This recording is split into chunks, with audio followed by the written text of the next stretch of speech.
killed the market for, of course.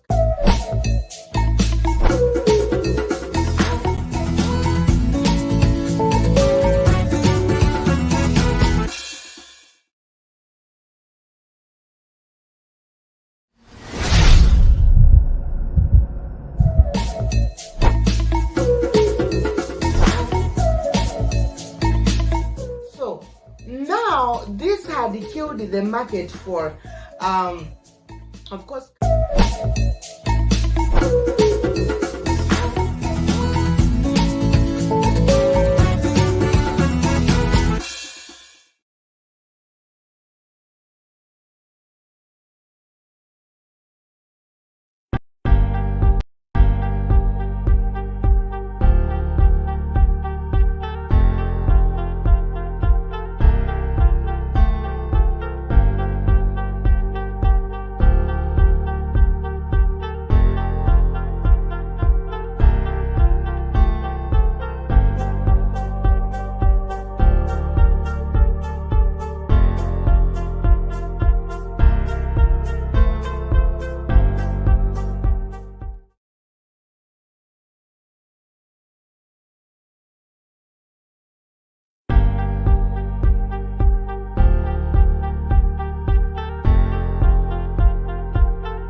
Boom.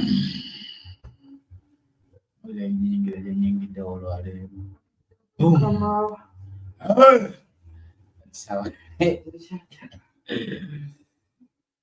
afternoon, good evening, everyone that is watching us here on the Network. Today is, of course, today is the 10th of July 20. Yeah, July 2024. Today, actually, we are broadcasting live. My name is INNOSSETU with my colleague Africa Maria. Today we have had rains. I don't know why you're dressing like that. Is that for confidence? Who fast? But actually the sunshine is trying to get back here. Like it has been so cold since morning. It has been raining. It has been raining and raining and raining. Before I go any further, let me give the mic to Africa Maria to say something. Give me the mic.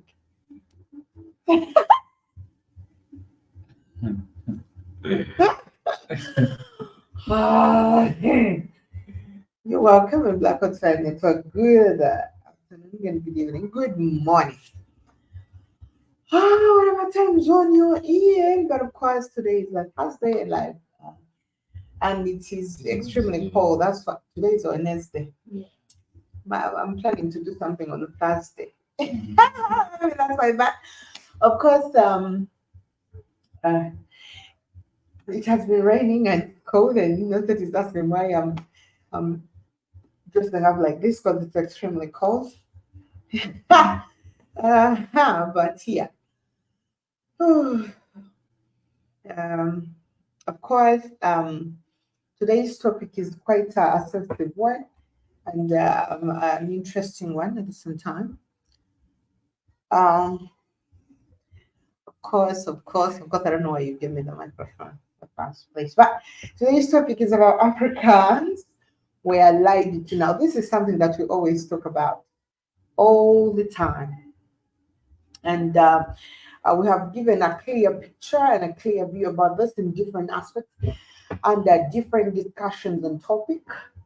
And usually, more especially, when it comes to the, of course, The fact that a lot of people are blindfolded, or most of them are not conscious about what is going on around.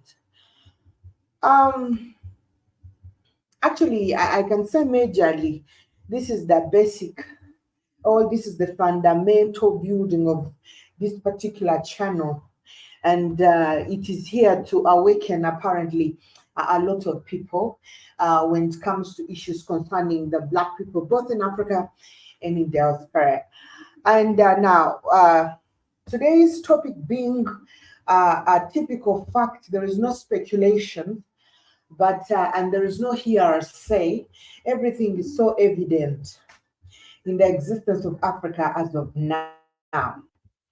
Yesterday, when did we talk about religion and stuff?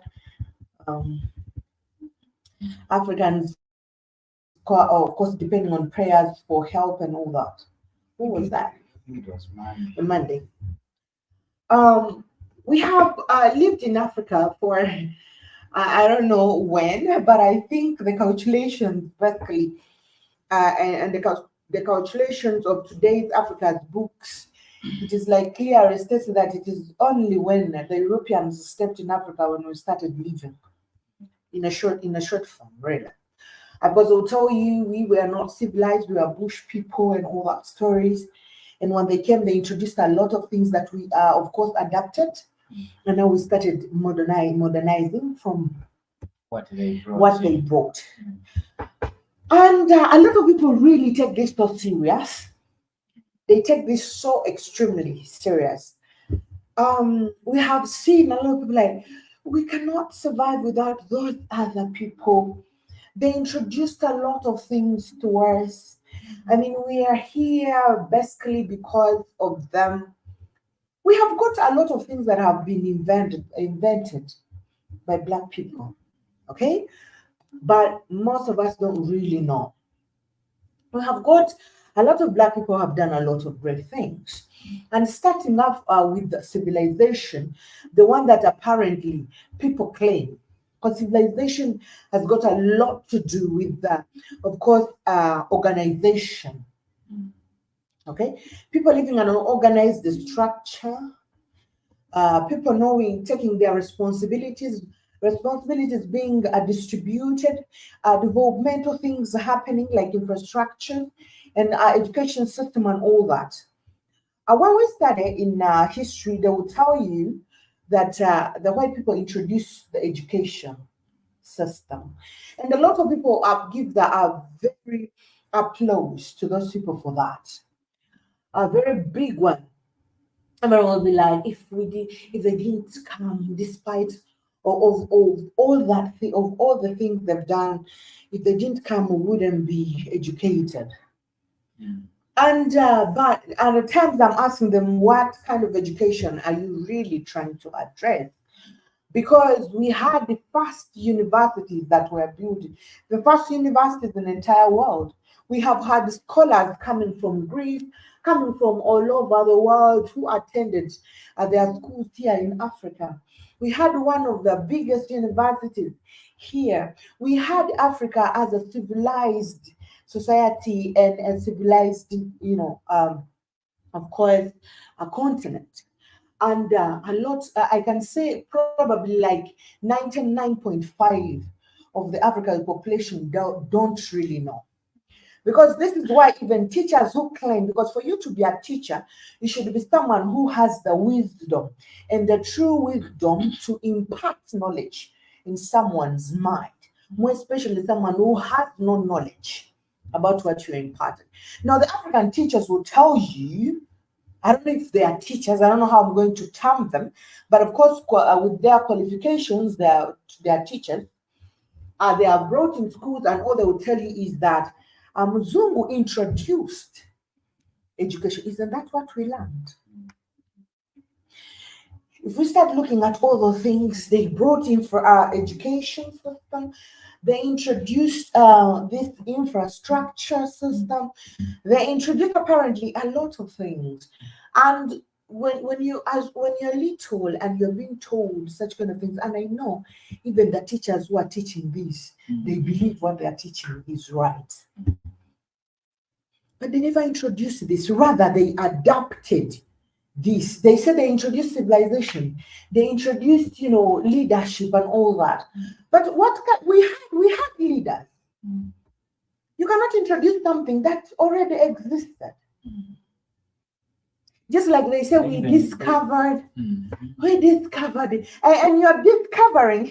And the funniest thing about discovering, for you to discover something, it is the local people that take you there. Mm. All right. So you're asked, where is Lake Victoria? All right. They take you right there. Mm. The people who have been around that lake, they take you. They used to carry them, and they take them to those places, and they write it down that I'm the one who has discovered this lake. For that matter, we are naming this lake like this. You mean there were no people existing around those places? And now these are the things that Africans take so serious, which I see like it is very naive and stupid, actually, I'm sorry to say, for someone to believe such kind of a thing. Because the very things they claim to have discovered are things that Africans knew existed. The local people around the areas knew. And actually, it is the same people who carried the Bazungu and took them there. It is not like they came from nowhere and they were like, so we are seeing the mountain. Maybe you are discovering it on the behalf of your people. Maybe you are discovering Mount Rwenzori, Lake Victoria, Marshallton Forest, and whatever it is, you are discovering Queen Elizabeth, you're discovering all these game parks, all these mountains, all these lakes and natural resources that the natural physical features, and all the things that you're discovering them on the behalf of your people who sent you. Not discovering them for Africa.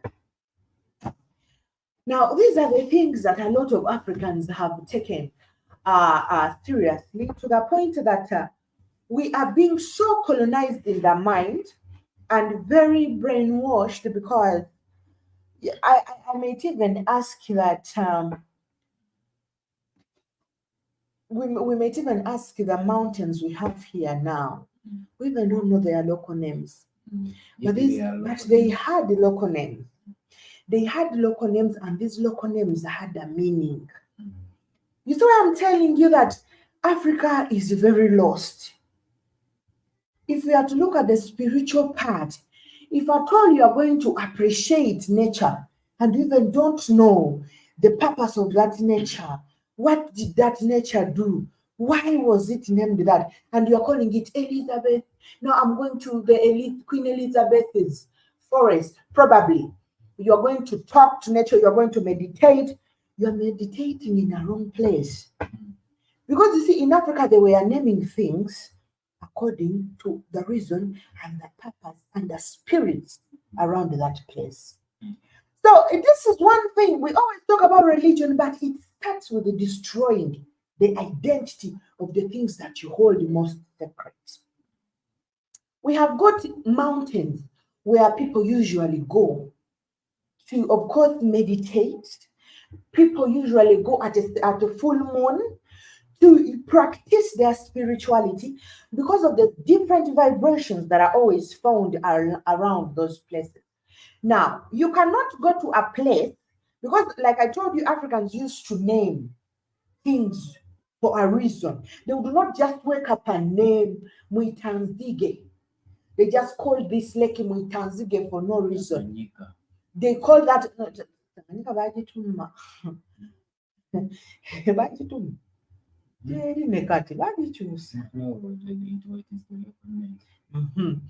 you cannot go to call Muitanzige and you don't know why you are going to Muitanzige.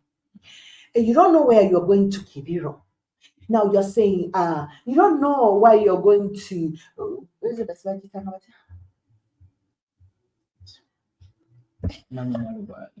You don't know where you're going to Nalubari. You're going to Nalubari. Nalubari has a purpose. You're not like Victoria, you're not the Nalubari. See Nalubari. Nalubari is the lake. The falls. Chile is the lake. The Oh, no. guests. What's up, people here for a couple of minutes? Okay, Williams, where have you been at? Mhm. Whoa, whoa, whoa, whoa. It is like how many decades, I think. We are about to grow old. I'm even, we are about to start having gray hair. And this guy has not been around. He was so busy. Mugaki. River Nile. So, who's the next story? Naruhari. I got second. Hope all is well today. We are doing fine.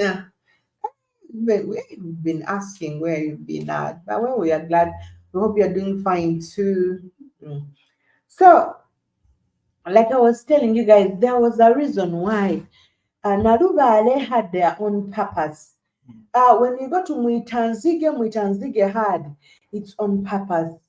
When you go to Kachichili, all these things were named traditionally for a purpose. They were not named. They were not named. They were not given names of people. Okay, in Africa, the ancient things were not all about you naming something, after somebody or after someone has done something great. You name no. There was a purpose why. And this is why we are failing, because we don't you cannot even try to connect something that has been lost in the first place.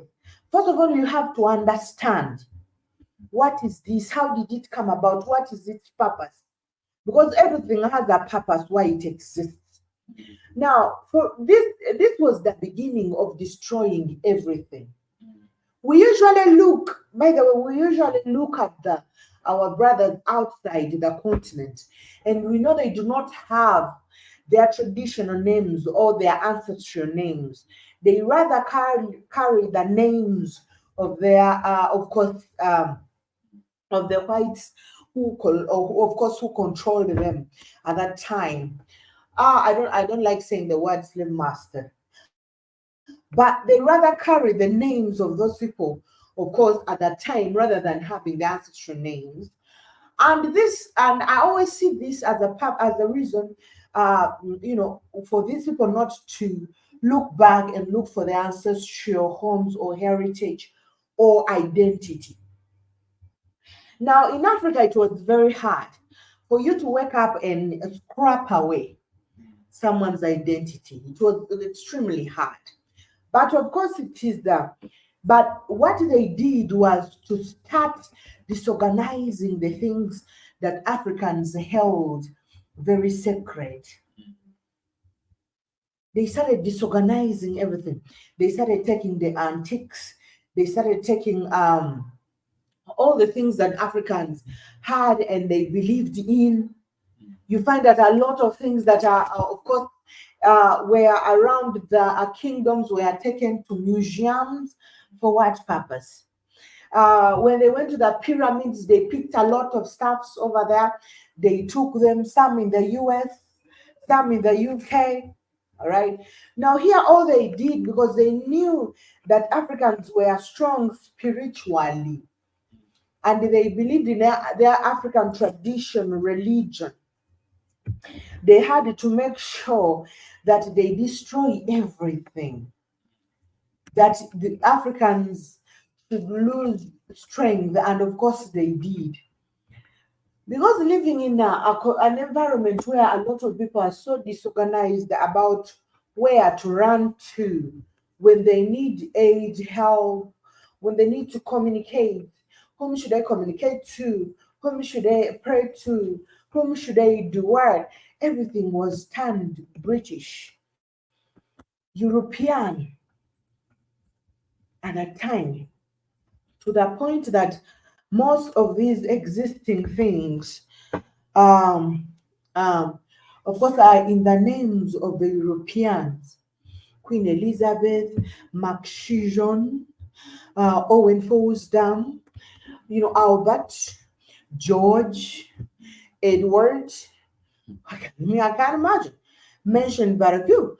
Most of them in their names. And we discovered George. So I'm Even the George. streets. We have got streets, but the current president was trying to change. Mhm. He was trying to change this street because I see But now on there the is street, Luum, there is Luum, there is Malcolm X. He tried to change but all before those before before we had we actually had William all Street, William, I don't know about Barton, the shoes, Barton Street, but on all the colonizers, all the captains who Stanley. were here, Stanley, what they had named all the streets and places, important places, and people are trying to change that. Claudians from YouTube says, "What is going on with your project you was working on? I did not see no post." He says again that, and to answer your question, yes, Africa has been lied to, but is slowly waking up. Mm. So, Yeah, Claudians, are there some signs of Africa waking up today? yeah, because now they're they're trying to change. I don't know. Maybe some other people were when it comes to like attraction sites. I'm coming to reply to Kel Williams. But I think other people were most leaders were really so scared because we have had a lot of things that are named after prominent people in UK, Queen in the Elizabeth, British Queen like Victoria. Elizabeth, in all that, and we've had a lot of British people come specifically to visit Those places. those places. We But have a few remember, Africans who are involving in tourism.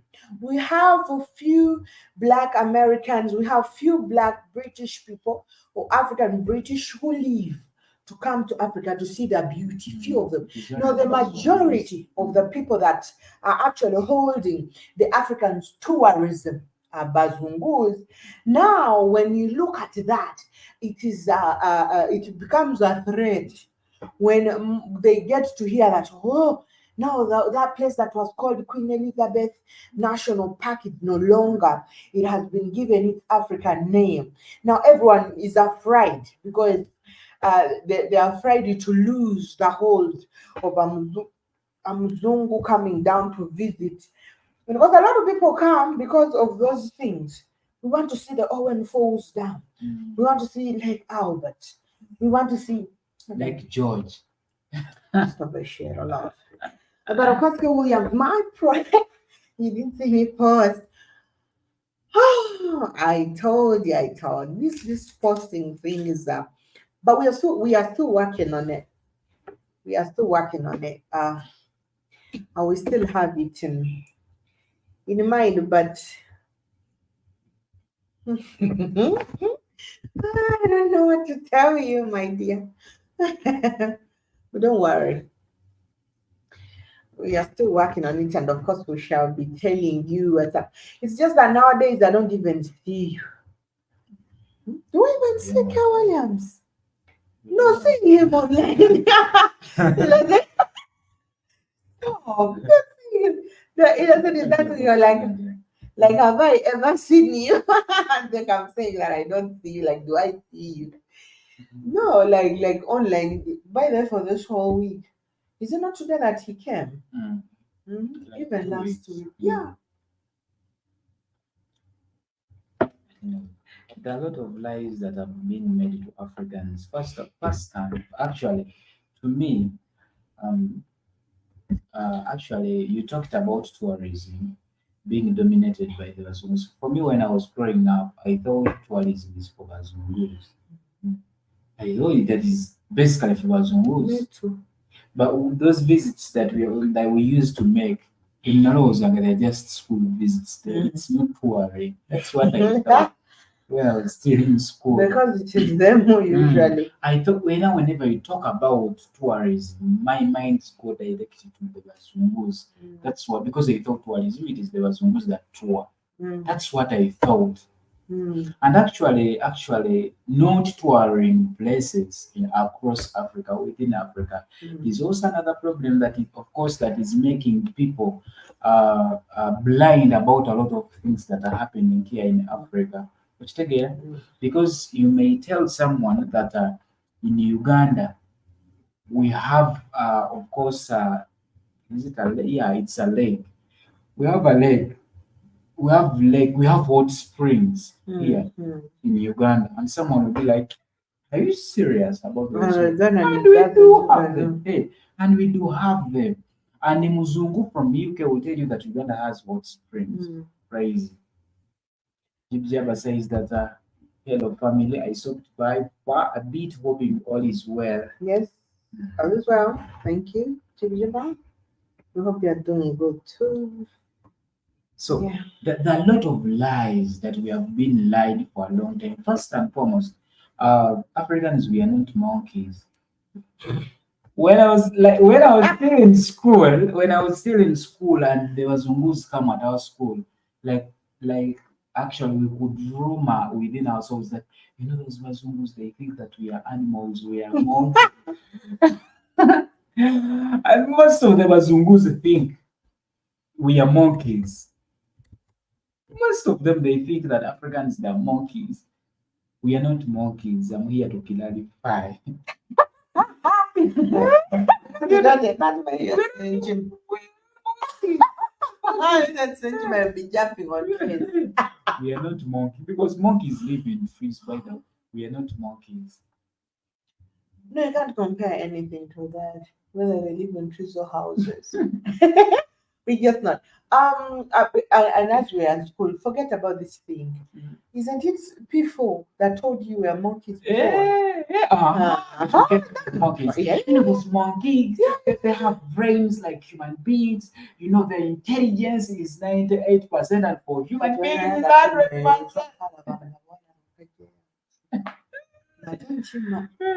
Shape, shape and ape. It has pink skin, not melanated.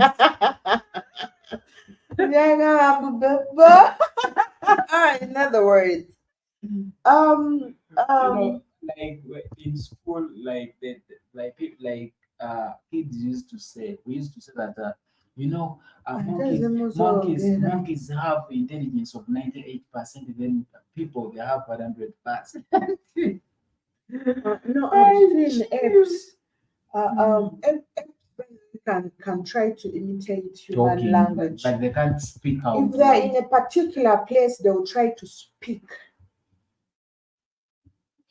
Yeah, the They monkeys, will try. And they know that this one is young, the other one is old. Like when we used to fetch water, they would know that people coming are little children, and they would be so stubborn about scaring the little kids. but I'm sorry, this might be off topic, but if at all we came from monkeys, why is it that the monkeys are remaining in that state? To evolve. Yeah. So, there is nothing like we came from that. But of course, Because we have monkeys, we have apes. Actually, they're chimpanzees. Yeah, all in the they're same. the same thing. Apes have short legs and long. That's so. We We have long have legs long and legs and short shorter tassels. torsos. Yeah. So he's built like an ape, Uh-huh. Muzungu.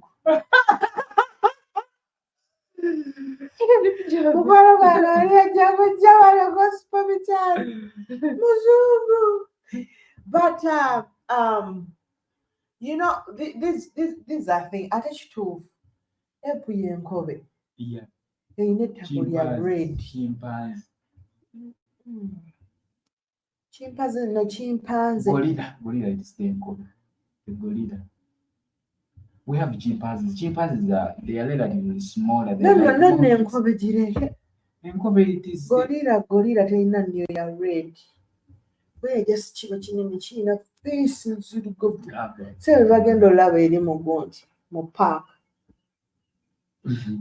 Jibjaba says that I've never seen an ape with an afro.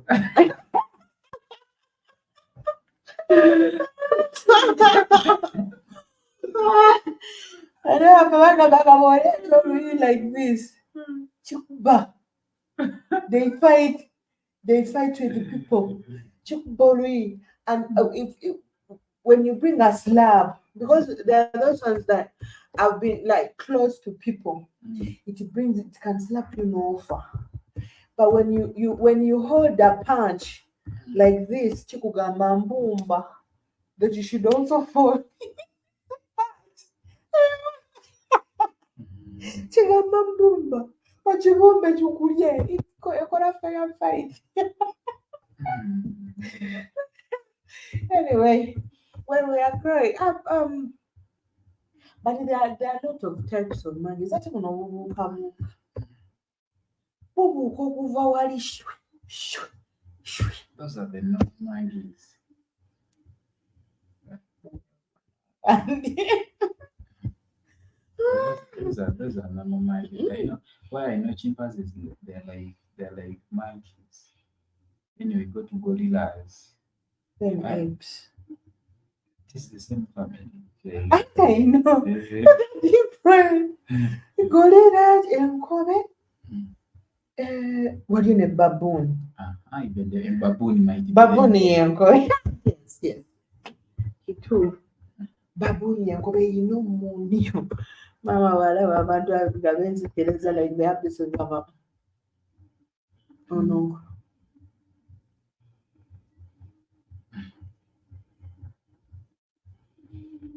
Well, Chimane. Engera ape. Mm. Now, how can you compare apes to human being? With like Africans, Kuba kiboga abaana bao. Africans came from apes. I was like, why is it that? Actually, for me, I had in mind when I was growing up that.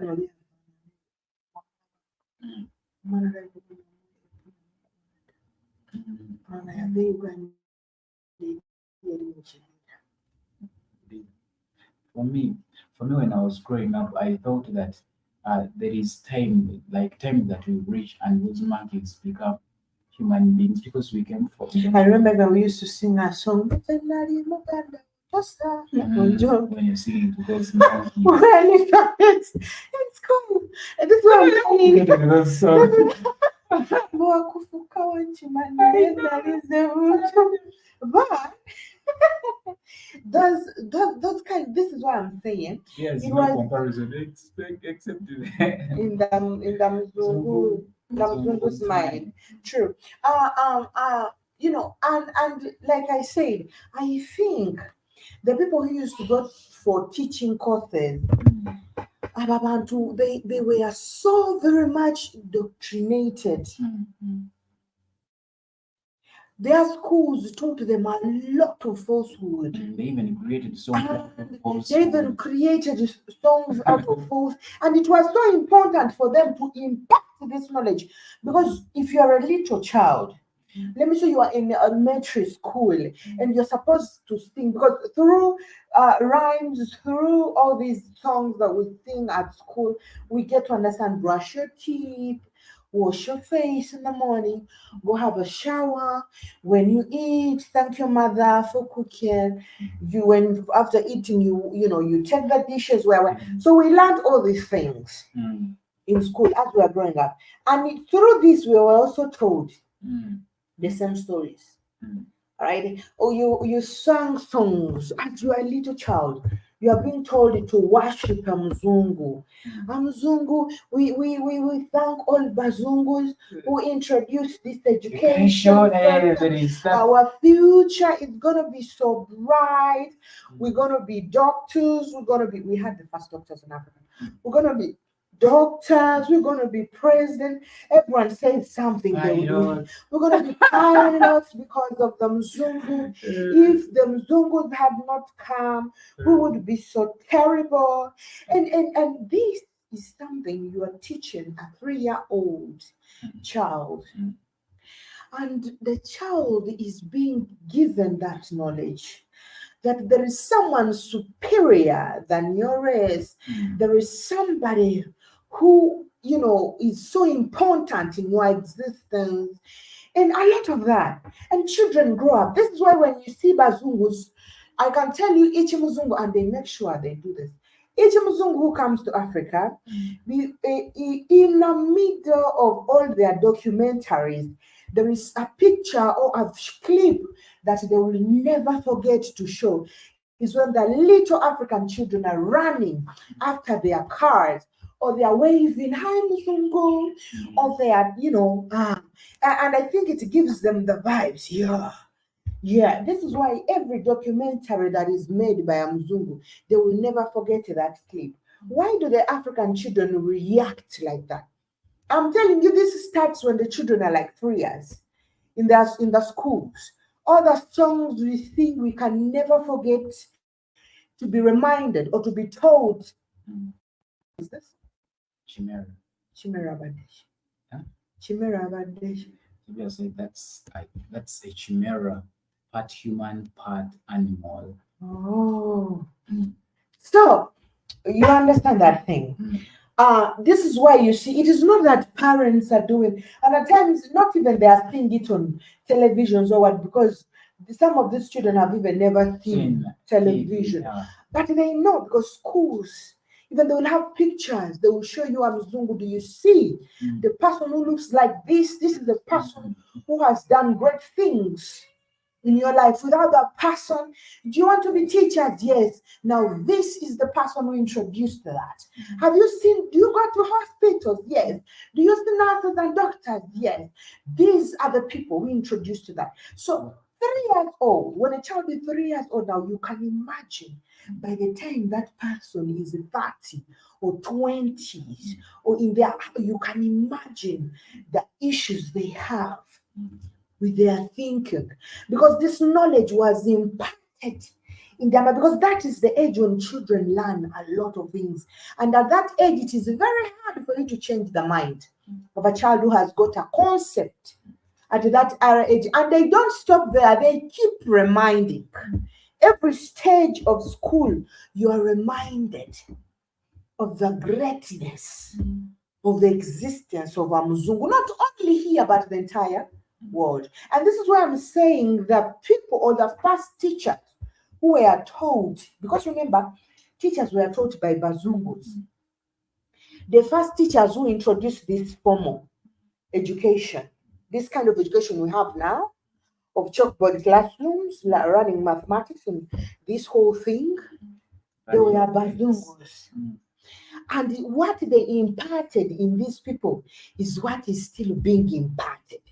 The young ones. The examination that the first teachers did, that were, or the tests that they were did, that were examined by the white teachers, are the same tests that are being examined by the black ones. This is the same curriculum that they're obtaining.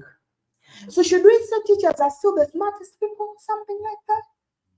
Should we get them in that way? Yeah, they are also Yeah, they are so guided misguided about a lot of things. Now, how should we call them?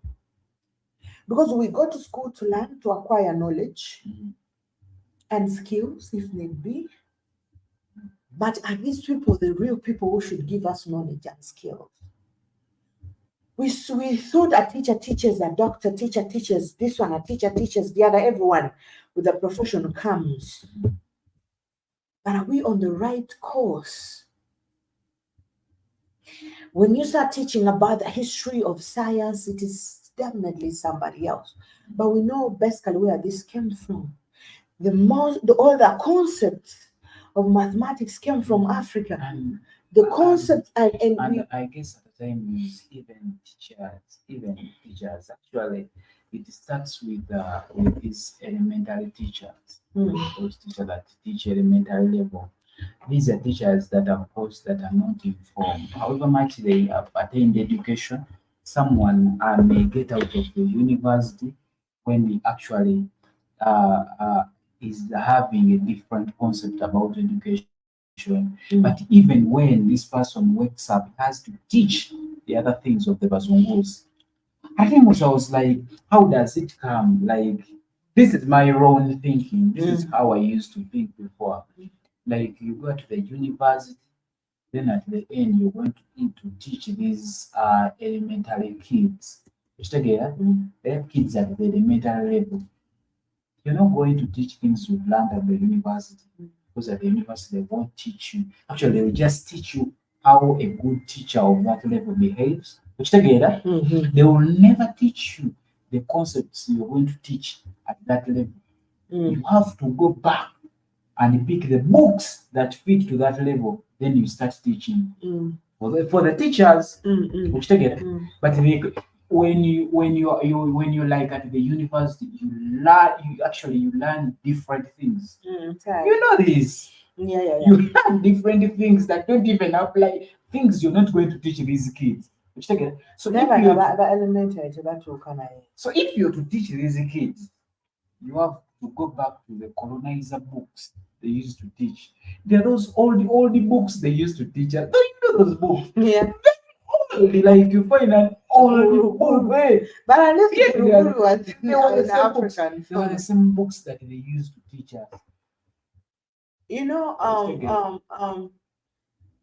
You attended school to become indoctrinated. yeah, you attend school to become true. Because I was like, some of the songs that we used to sing when we were still young, they were in our native language, but they were praising Bazungu. Apart from the slave trade, slave. In America, everyone knew there was slavery. In America, But we grew up knowing that. That was a story but that was at always the told. end of it, you will learn that what? Which Sarah discovered Lake Victoria? Sarah discovered Lake. Henry Stanley Mason. Yeah, that discovered Lake Victoria. There is also another explorer that discovered the other parts, of course, in Uganda. Yet these things existed before these people came, and these things had names. Africans had named these things. Sure. Or yeah? Sure. Use yourself study to grow your mind. True. True. We have seen, like you were, it is very crazy. I don't know how it is, but we don't usually see our we don't usually see our curriculum changed. When we were growing up, yes, we had those stories that we were learning, the gurus, the kapere, this kaperu, then we had a little Wakaima. We had a little stories that were written by some Ghanaian. So this guy who was called the Kofi, most of the books were written by the Ghanaian teachers, and I understood that last time General Mosquito sent a clip that showed us that most of the teachers, when they were opening schools in Uganda, we received a lot of teachers from Ghana. And by the way, I always met some people here who are extremely old, and they call themselves, they have Ghanaian names, and they speak exactly our language. I met one guy, he loves to talk about Africa a lot, and he wears Ghanaian attires all the time with those round, I don't know whether they're called dresses, but they're for men. They are big. Yeah. You know that friend of yours, Ariana Duka? That's something else. I don't know how Ghanaian people call it. And all the time I would look at him actually, and I'm like, he loves Ghana, I guess. And he goes to Ghana, by the way, and comes back. And there's times when I used to call, he's old, and he says, I'm traveling to Ghana, Maria, I can't meet you. He was someone who loved to talk about Africa.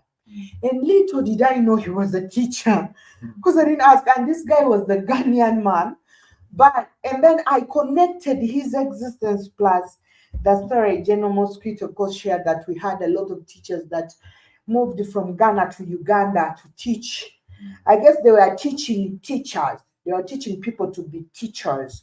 Yeah, I think so. But some of them remained here. They didn't go back to Ghana and stuff like that. And he's one of them. He's someone who loves to talk about Africa. I guess he's one of I think the best Pan-Africanist I've ever met. He talks a lot about Africa. He has very, very good information. I think it has got a lot to do with being a teacher and all that. And he loves to teach about Africa. So at that time, we had books that were written by Ghanaian because you could Right, see the right. names, Kofi. And at times I didn't know. I being a child, you see a story from Kofi. Mm, I said, why did they name this person from Kofi? mm, And I didn't know it was Kofi, a Ghanaian name. It was Kofi, like, I was a kid, so I didn't mm, know. It is now that I grew up and I'm trying to connect here. That was Kofi. And at times I would be so very puzzled mm, because I'm reading the story says Kofi, mm, and then Kofi is picking coffee. mm, I'm like, why is coffee being coffee? Why are mm, they misspelling the word coffee now? This is mm, KOF and stuff. Coffee is supposed to be COA. mm, And I didn't know it was a Ghanaian name in that story. So most of these books that we had were actually written by Ghanaian people. Most of the English textbooks that we had. mm, And then from these textbooks, we also had a set mm, of textbooks that were written by a few Ugandans who knew a little tradition. mm, And most now we started seeing books that we were talking about had our names. mm, But before that, we had a lot of books that had names like Musa. mm, You remember? mm, Like Musa and stuff. Most of the names were not our names. mm, And as we went on, then we started seeing names Nakaima and stories like that. So you understand, okay, I know this name. So you start picturing the things in the right way because you are vast with the name. But still, you will understand that the concept behind all the things was driven from the European system, mm, right? And the stories, if you remember, most of these stories that were told showed that old people were witches. They were scaring. mm, This is the story, right? mm, So we had the young, beautiful girl, and then there was this old man. mm, So this is why I tell you, me when I used to go to the village, I used to fear old people because the whole stories that we had were so scaring. These stories were driving us to the friendliness. They are driving us away from the relationship that we should be having with our great parents. mm, Now they start telling you every old person is that evil person. At the end of the story, this old person is going to harm you mm. as the young person, or is going to steal you, pack you in the bag, and probably stories like that. And a lot of Yeah, people, all the people were linked yeah, to were these linked to a symbols. lot of evil things in their books. Mm, Now we are the young children who are taking this so serious. I told you I grew up fearing old people. You see, we would go to the village and probably they have sent me to a nearby shop, and I would not even fear the snakes I would meet in the bush, but meeting an old person, I would run and hide. First of all, our grannies did not, they had not had that too much gray hair or no gray hair at all. So I didn't know. But the moment I start connecting the appearance of these people mm, with the stories in the book. And I'm like, my God, I'm going to end up like Nachimera. mm, Have I just met these people? I ran to the bush mm, and I hide until they all move. If I see another, I enter. This concept. Now, people would look at this kind of stories as something very minor, but it had got a lot to do with, of course, indoctrination. You should fear to talk mm, to an elderly.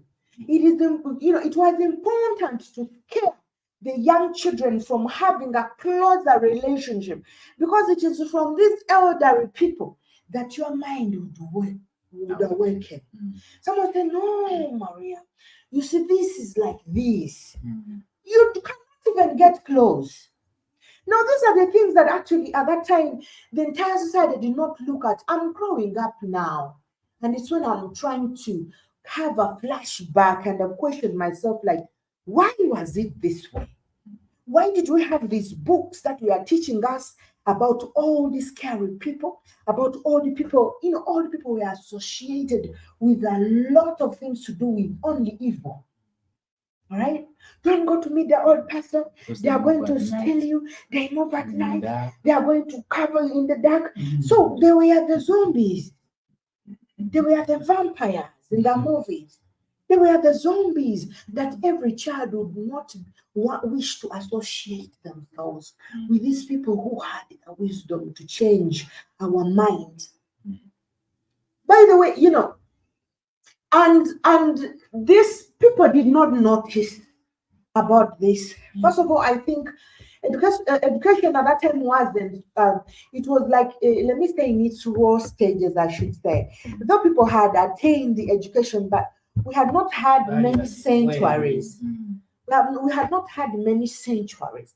So you can see it was important. I don't know how these people sat on a table and decided this plan, and it is still working until now. Me, I can say this. I may not be the. I'm not so very much informed about a lot of things.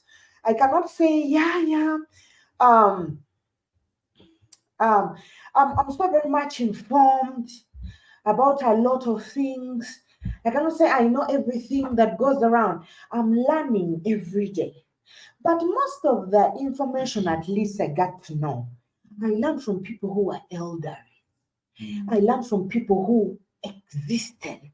I've heard stories from people who have been there in World War II, one, who have even fought. Right? And these are the extremely old people that if you still follow the stories, you'd be afraid to sit and talk to. And we have had stories of people who have been there because usually it is a very entertaining moment when you listen to someone who has experienced a situation than listening from someone who has never even been involved in something they are telling you about. But it was important for us to be driven away from this truth. And I think this is why we had all these kind of stories that would scare us. Oshegera, you meet at a chivoko. But you understand? It was important for them to drive away people from that. So,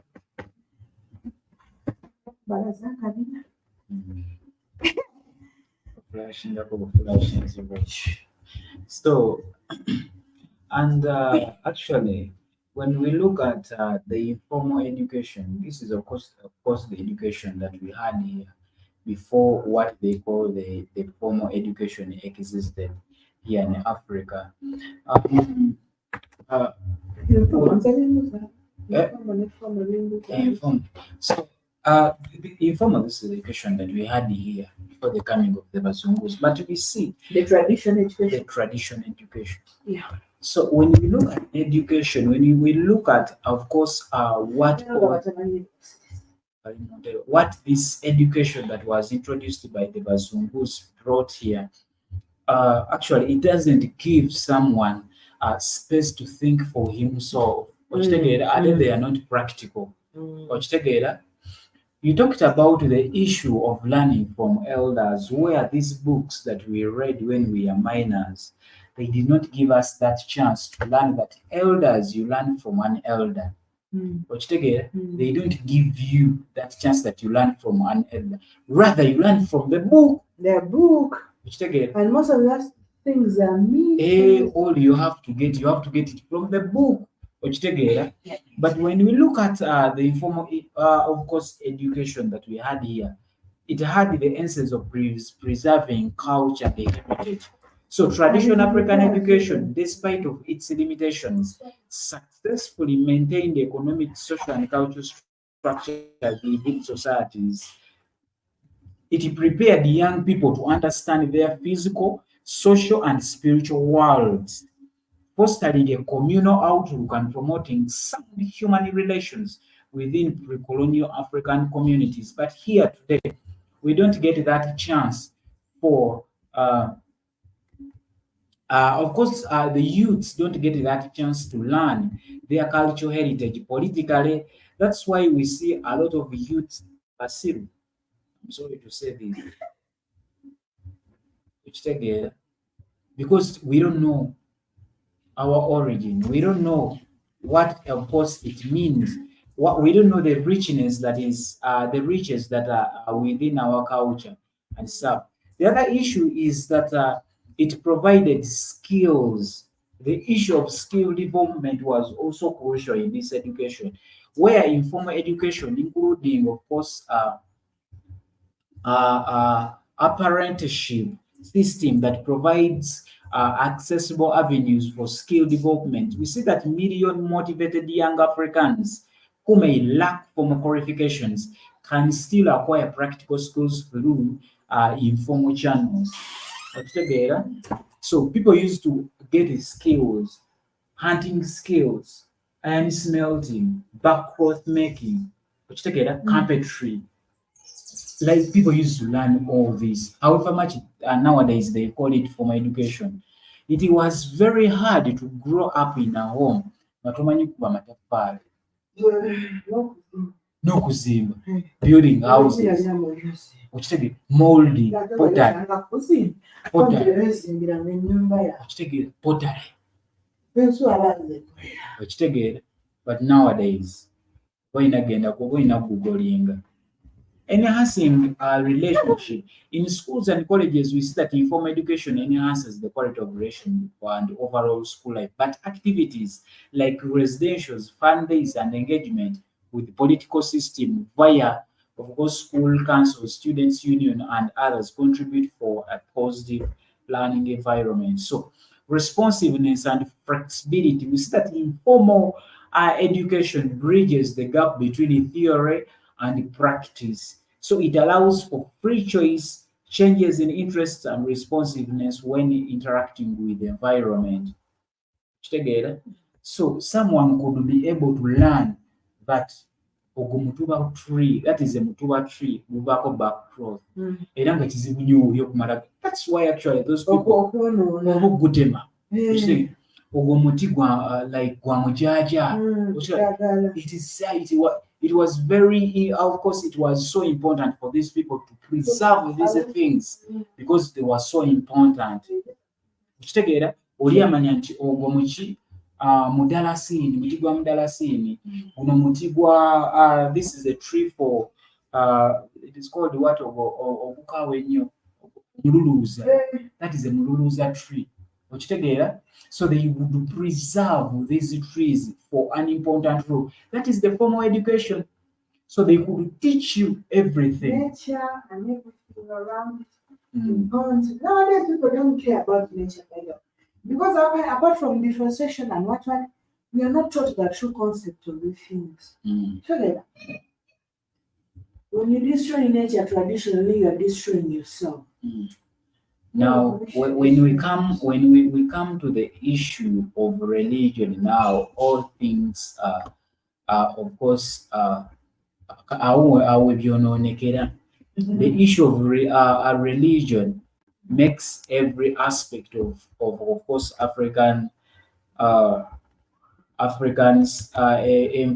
African of course we see all the lies in religion, like if I may say religion.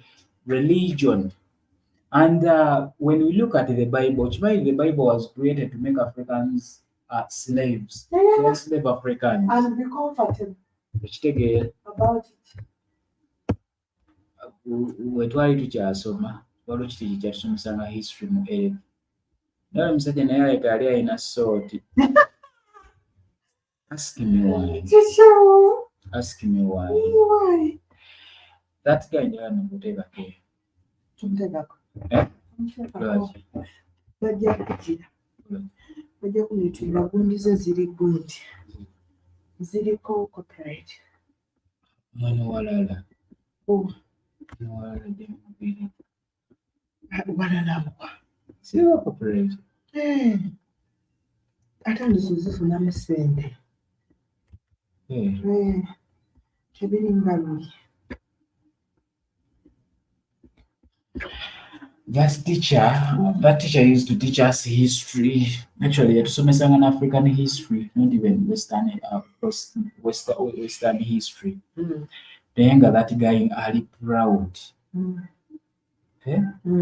The guy was proud. My ancestors enslaved your ancestors because they were stupid. ng'okibeera kyogera kiki kyali bw'oba alina kigamba ettaka we have a lot of land just because my ancestors yali muganda yali amuyita Nkuubi alimu olwazonda ana nkati yaba kunsanga nkuzi gagamba nandiirako gagamba bajjajja bange they were so intelligent. They enslaved your ancestors, your judges. They enslaved your ancestors because they were stupid. They could just sleep. We enslaved them and we got land, big land. Bamuwa ettaka ettaka lirina ku Maya, liri mu Maya. nabo tukigenderera omuntu kyekome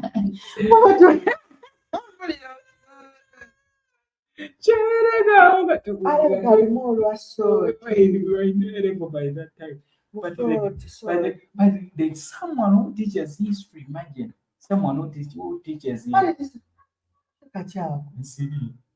Yeah, it is a Muslim. He used to teach us history, but he would say, we have a lot of land at our home. He said, my father went like he went for Second World War to fight. My ancestors, my forefathers, they enslaved your akantu kakwagaza they enslaved your what? oyinza okukubiramu omubiri They enslaved your forefathers because they were stupid. They could just sleep. Kaleke. They could just sleep mu ensonga lwaki baaba enslaving. sikasiri Kiki? oba kaki Nsiri nze njiwulire kabano kaaba naawe. Mukaabeka. Mbu baabasiraamu nga basirigu baddanga mu kweba aba. Bagezi nga bagamba tekyokkala mu kikube anti kati olaba when you're in school obeera objective like tobeera na side kitegeera kati yali yeetaaga naye mba ngamba oba nzireyo ng'oku bintu ng'ebyo yinza okuwa levu yinza okuwa levu mu kiraasi ne otasobola kusomesa lesson satu ng'ebitabyogere nkuwa levu nze osomesanga omwana alina ajja ewaka n'atukipuleni osomesa omwana alina ajja ewaka n'abiŋŋamba mu kiraasi enkya nzija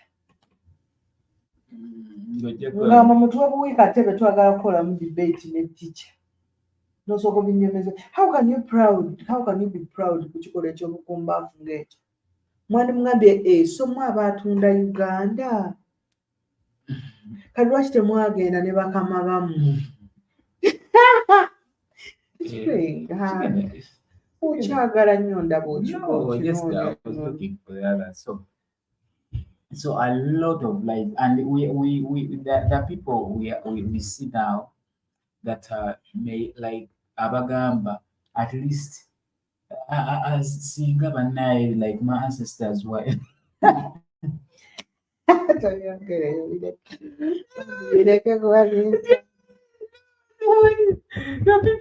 people that are like that. The people that are like that. Like they call it chocolate.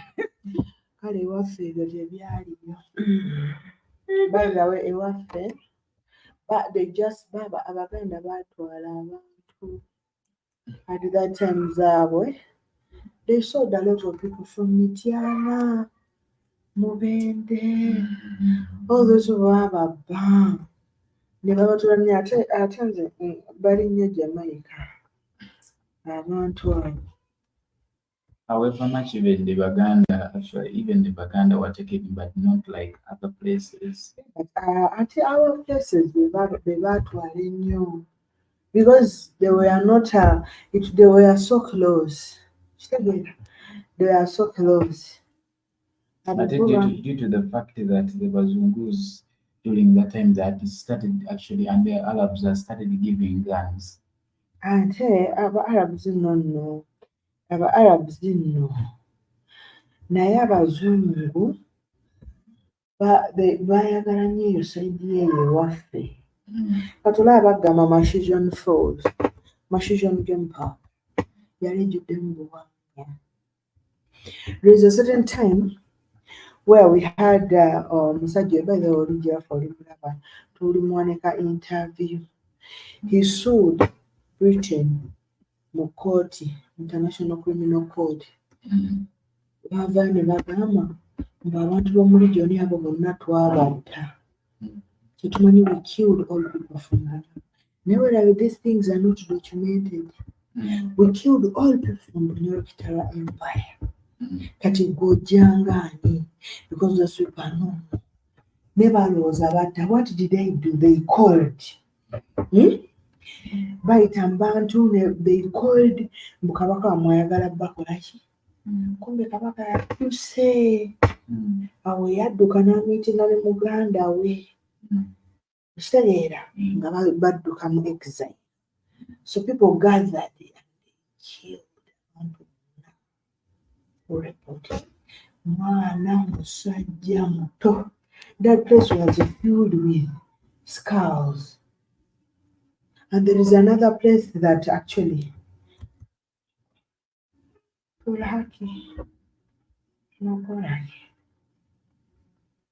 and there is another place where even they don't allow people to come to. They have built they planted a lot of trees. It's like an artificial place. It belongs to the British. But when you reach in that place, there are only skulls there. Each place you step on, but the reason why they planted these trees was to cover the evidence. You said skulls to be intermixed with the roots and all. They wanted to cover the entire evidence, so that in case someone comes claiming that the British people did this, there should not be evidence to this. And that place is guarded. Tebamalaga naye bamumanyi abantu era bayingirayo, but there are very many scars over there. So, if people only knew, hello Keith, you're welcome to our live. You're welcome to Maria to my live. Where are you driving to? I'm actually in New Mexico. Yes, I'm like in the foothills. It's actually pretty as shit out here. I haven't been over here in years. Yeah. Mexico ngera bulungi ko. Mexico's good. Agambye agenda Mexico. Not sure how to get out of some motoka. It looks like Africa. Roads is out. Actually, I haven't been out here. I've been out this area in least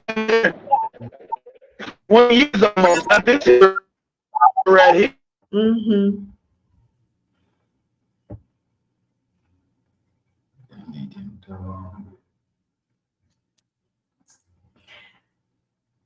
Kati alisewa muzeeyi w'omuyambi bw'oyita awo ng'oyingira Mexico.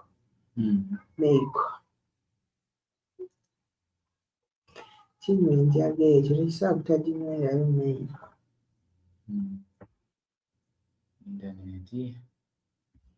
Alaba Mexico bagiyita Mexico. You are free then.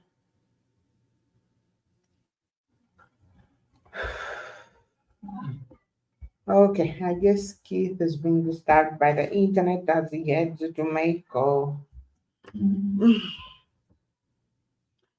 Oh my God.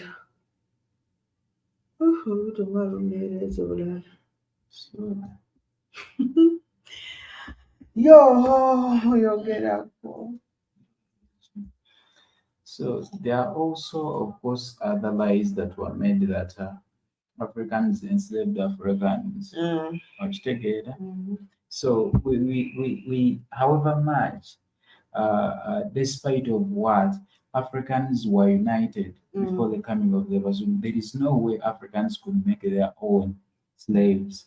This is where people usually get it wrong, because you see, we did not have prisons. Now let me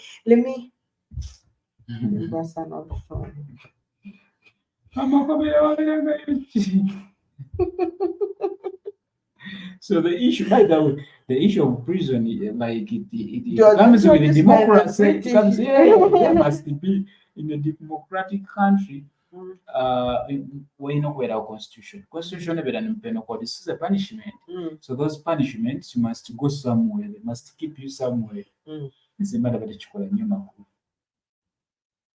bw'aba asse mu mudde ekyo kye ŋŋamba mpasa ng'omuntu asenne mistake there is someone mbadde nnwana kitegeera oba muno n'omusindika neyeekoona n'akola ki Nga Kayini n'Aberi.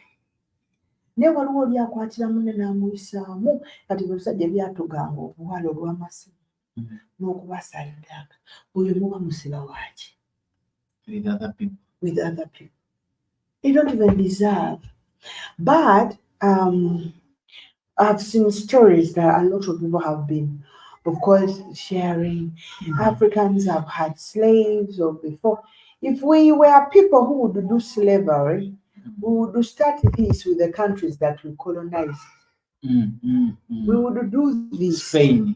We would do this in. We would do this in Spain. We would do this in all the countries we've been at. Together. But that wasn't our method. Now, I want to clear something that usually people take so serious, and at times everyone wants to talk about it, yet they know nothing about it really. Before the coming of the Europeans,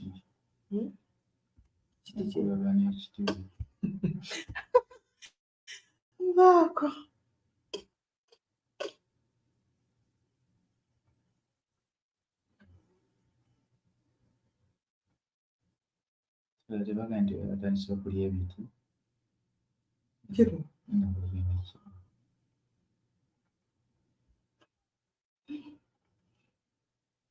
magaziza mu biganyo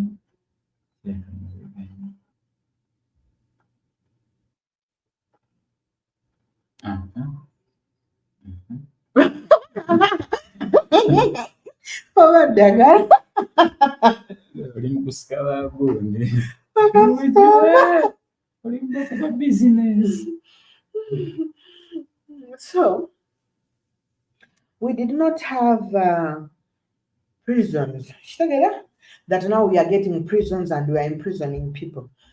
Though we have had people have different concepts, and I know where they are driving this from, but they don't know why such kind of things existed. Remember, we had an organized system, right? And of course, we within the society, we have lawbreakers.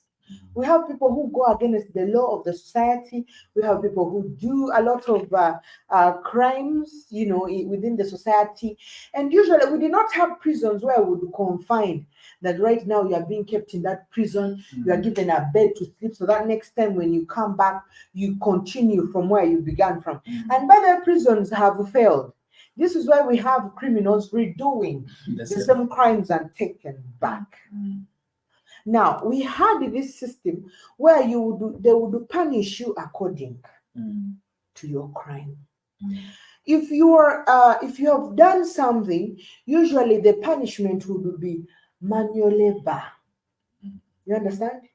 You work in someone's farm for a very long time. So some other people would be banished. They said this crime cannot be forgiven. We are going to chase you away from our society. More especially if you have done it many times. They would say, we are chasing you away from our society or from the society because we cannot stay with you anymore. Now, when they chase these people now, you're coming to join another society where people don't even know you, right? But for you to earn respect or for you to earn land, you would work, which I think is a normal thing. Because you cannot just bring someone you don't know their whereabouts. Because we cannot say that in Africa before we did not have criminals. We did. We cannot exaggerate that we are extremely perfect. No. We had people who would commit crime just like the way life is. All right. But whenever you would reach, they would expel you from society for having committed crimes. And that there are crimes that you would do and you serve. They take you to communal land, because we had communal land where the entire, of course, so community would, of course, gather and plant, and they know now this is going to benefit the society. It would not belong to any person. Now you'd find that people who are committing crimes within that community, they would be the ones to do the extreme farming, to, of course, pay for the as a punishment to the crimes. We do not have prisons. Now, for those who have exceeded or reached who have done extremely big crimes, they would be expelled. They say probably you can try somewhere else. We don't want you in our community.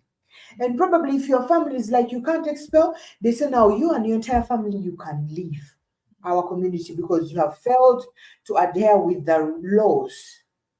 So now these are the people who do come as foreigners in these communities.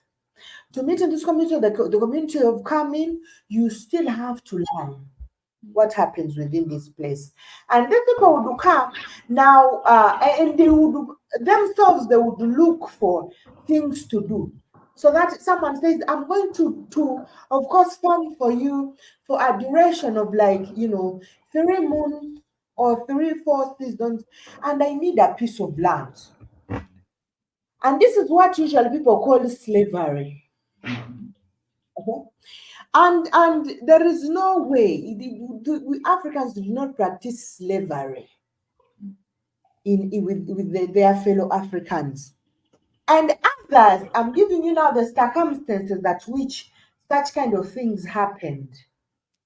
And others would ask, because a slave is someone who is taken unwillingly. But for you to come and be so willing to accept to work for someone, that is not slavery.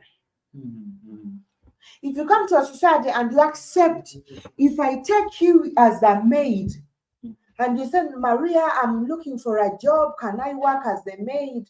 And I'm like, okay, can you do this? That is not slavery. All right, because you have accepted to come for whatever reasons and you want to work. Okay, and probably we have agreed on the conditions that I'm still, of course, I'm still supporting. All right, now these are the things. So we have had people do this. Though we see a lot of people, we see in Africa, even Africans used to use their other fellow Africans. Yes, they used. But these people could not, they came on their own will. No one forced them. There is no one who was doing forced labor. Some of them were paying for the crimes they committed. Some of them were doing labor because they are being punished. Some of them willingly did it because they wanted to be given something in return. Someone says, I want cows, but I have nothing to exchange with you. But can I farm? Can I do for you this thing for 2 months and then you give me those cows? And you're like, okay, that's better trade. Energy for physics, for an object or something. So they come and do. Does that mean that person is a slave? Slavery is when you take someone forcefully to labor. Right? You force someone. You ban villages. You ban villages. We did not have people do that.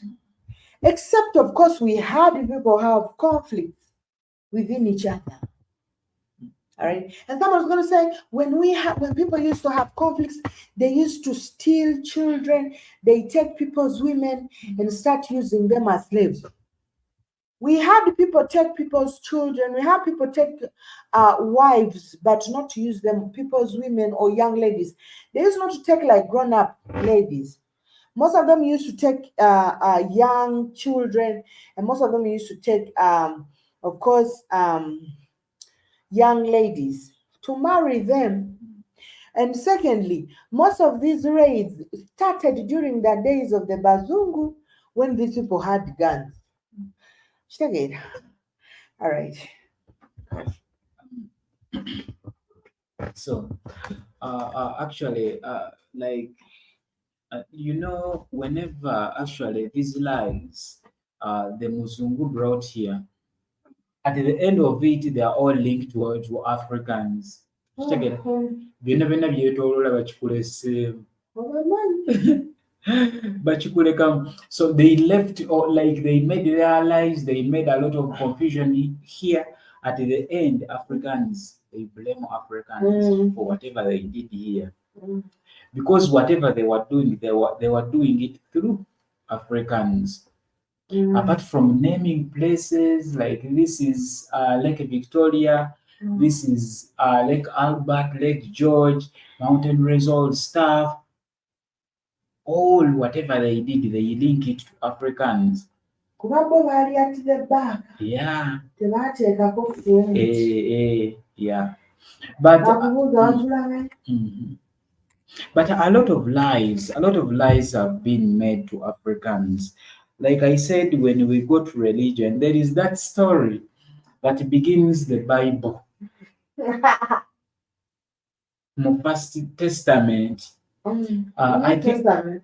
no, it is in the Oh. old. It is in the which Genesis. yeah. Mm. Embozi ya Kaini teri mu Genesis. When you look at that story of Cain and Abel, because be baali abaana ba Eve, abasooka, and actually they had other kids. But the Bible at the beginning, it brings out. So, because yamutira ki?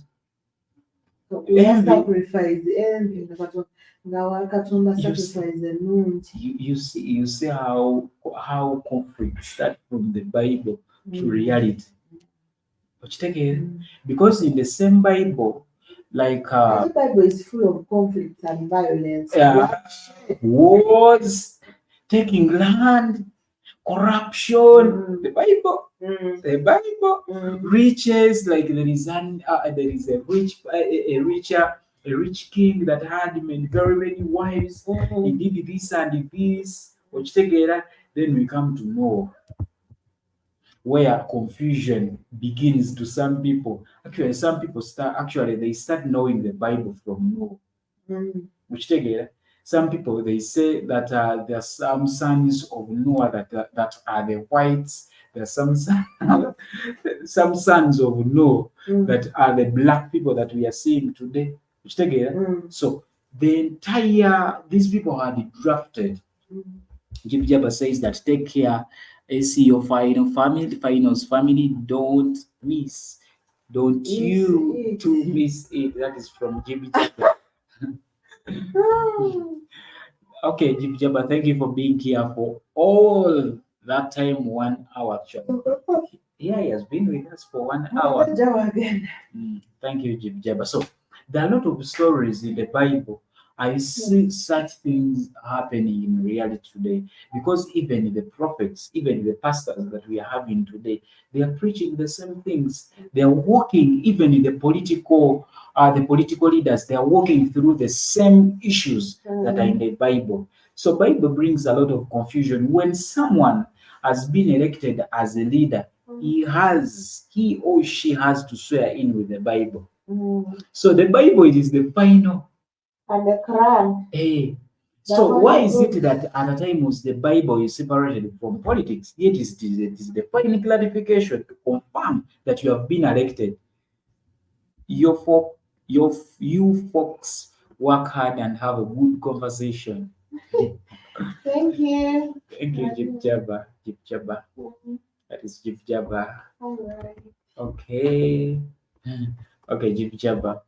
So, like I was saying, like, why is it that the Bible, it comes at last? It comes at last. We find we find religious differences here.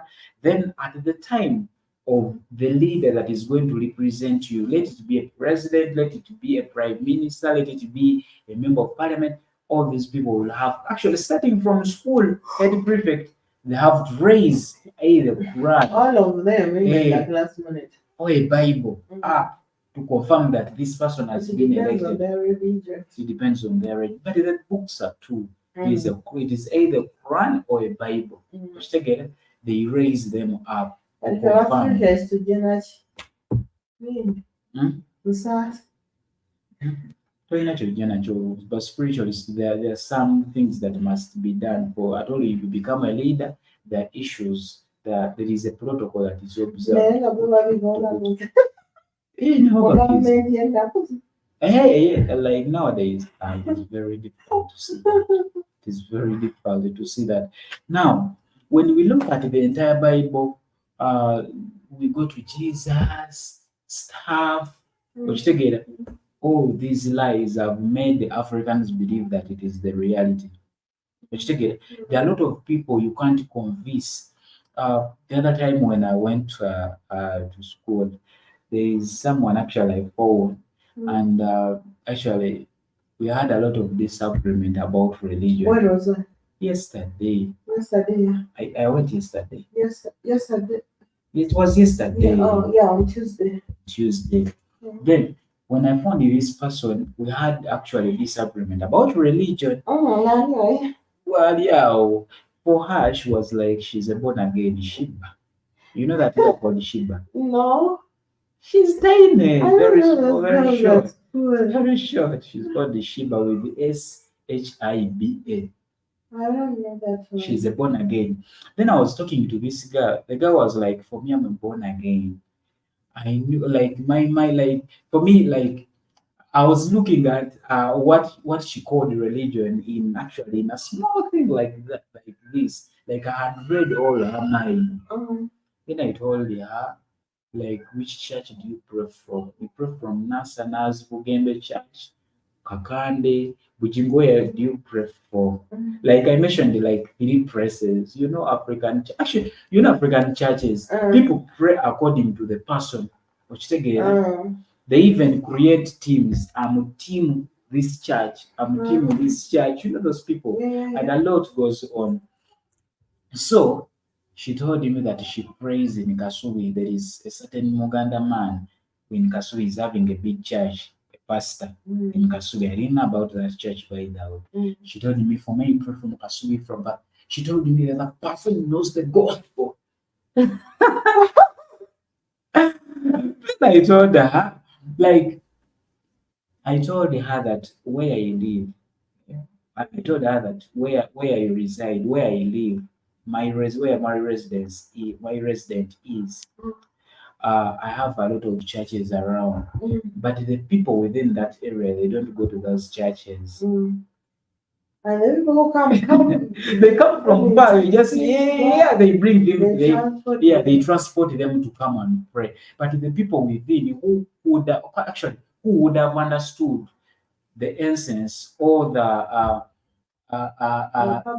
purpose of these churches, they don't go in for these churches. There is a church that is near, it's very near.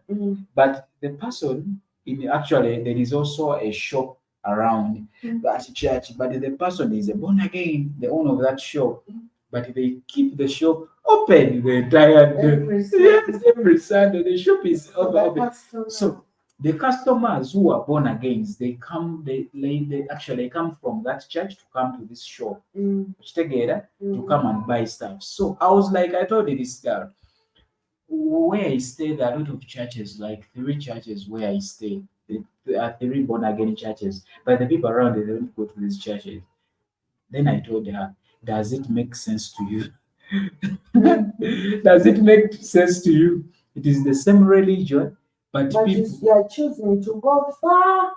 even people are divided. These churches are very near. People are divided. People come from different places. Why is it that they don't go to one church, but they go to different churches? Apart from that, secondly, why is it that people come from far to come to this church? So they have churches. I told her, does it make sense to you? Then I told her. Then she started saying, at a time where you feel like you want to go is where you. I got to know that this girl, like she's just influenced maybe by the church leaders, but not because she wants to pray. she's just influenced ate ayiba ne mu church eyo.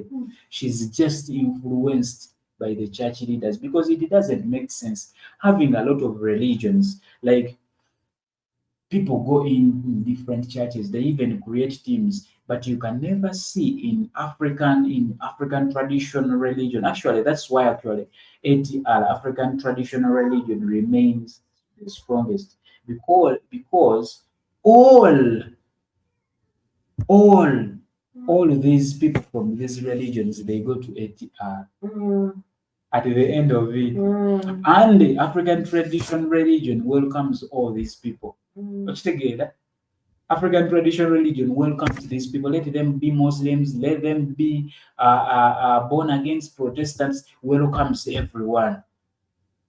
Then at the end, I told this girl, do you believe that the religions that we are having today, they are here to create conflicts within ourselves? And she told me, which religion are you? Really, for me, I was born a Catholic, but I'm not that person that exaggerates religion. Which again, I do things like depending on how I feel, not depending on how other people feel, the leaders feel in the church, the so-called influencers feel in the church. There are churches like that Nasana church. That Nasana church, they bring celebrities every Sunday to attract people. You know, celebrities, they pray from the other church stuff to attract people. You say, tomorrow it is so and so. They even bring rich people. They like for that church that is near up there. They normally bring prominent people to that church. You saw that watch the other time you said that church it is for Abakoram, it is for people that are rich. They bring you find expensive cars around. So like all these people pray from this church. These expensive people. But they are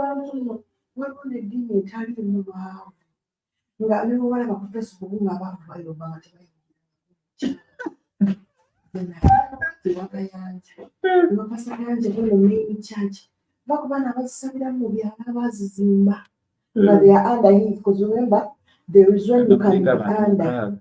You can go as you to him, no gamba. I want to open a church and I got everyone. By the way, there are a lot of churches that are like that. Those are the churches that are distributed far. And these churches they have to pay. Do they have to pay? All churches that are named that are under him. Around man collecting, and you give him a certain number of percentage on your type. Now, yeah, miracle. He says everyone moves in the miracle. And everywhere. So these people, you will even find some of them quarreling. They have even never been to their daddy's church. You can never go to Mayanja's church and you find the poor people there. You can never go there and find the poor people. Anywhere Kayanja, almost close to St. Lawrence. Have you ever been there? I normally bypass that church. Yeah. That place, when you're poor, you will stay outside and listen for the mass. The services, when you're outside, when you come, you're given a ticket. And you go to your chair, which has a ticket on it. No, for you, Mav, you just come. There is no this. We are introducing new visitors. Who cares? They can only introduce someone who is prominent and has money. The church, every service, it is guarded by military forces. There is something that has been introduced to that church that is near us here. Like they have the same dressing. They have the same dressing code. The other time they had flags, the same whether man or woman, they have a specific dressing code. Again, the church.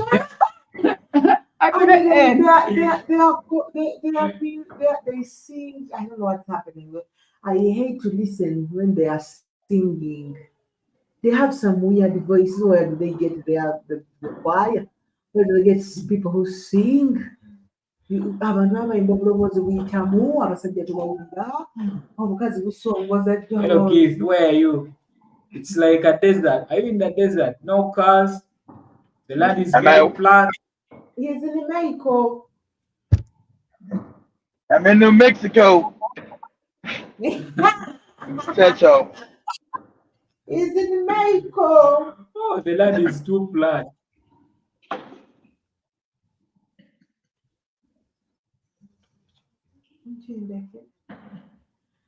I'm in New Mexico to said so.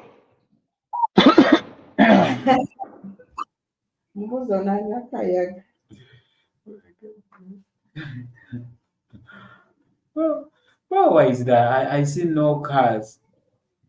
Keith, are you safe? Am I safe? What'd you say? Are you safe in Mexico? I'm in New Mexico, not Mexico, New Mexico. Yeah, because I'm out in the middle of nowhere. Don't a lot of people live out here. Yeah.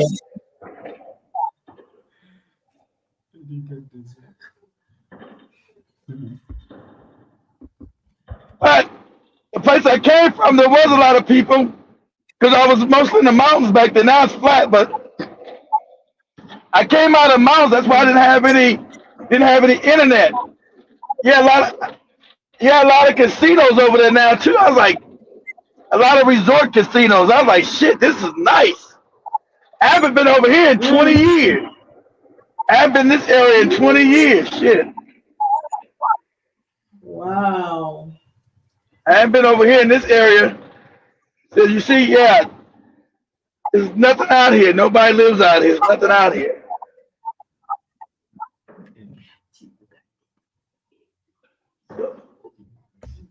And they want to tell you the world is overpopulated. Overpopulated where? Shit. You got so many empty places in America. Don't nobody live.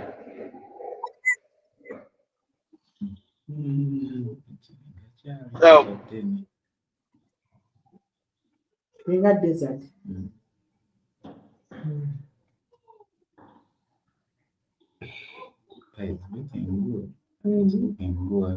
I'm out here where they say the aliens went down. I'm on this place where it's called Roswell. They said that where the alien spaceship crashed out here and they recovered the bodies.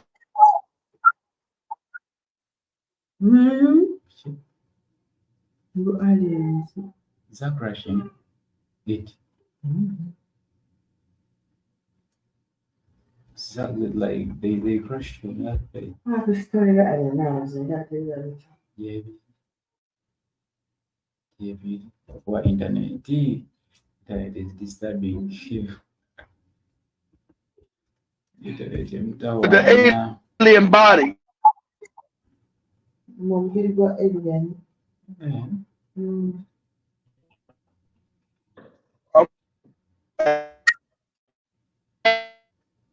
This way they found the place called Roswell, New Mexico, where Americans found alien bodies and autopsy. An alien crashed out here where I'm at. Wow. It crashed out here.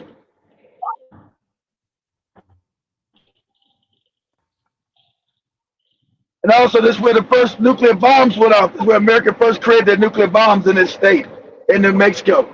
They was blowing up the bombs out here. And all this interest, they was setting off nuclear bombs out here.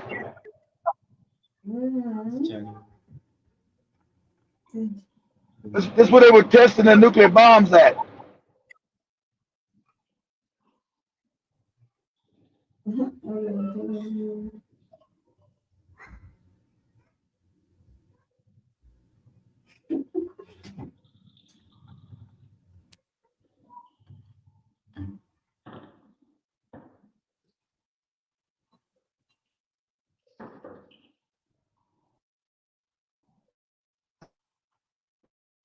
Nobody out there know how.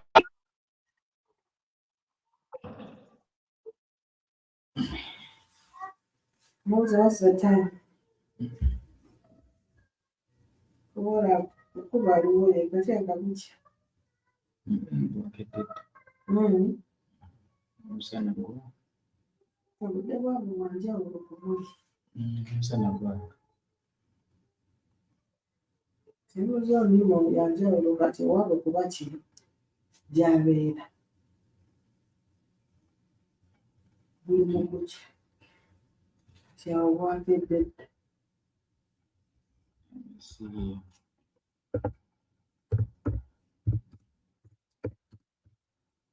Talako tayinza okuzimanya.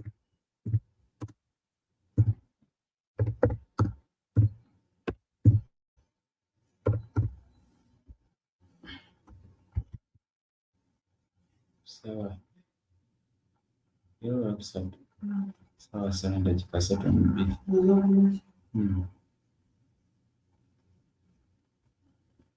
Kwa bino tebiteekako AM olwokati.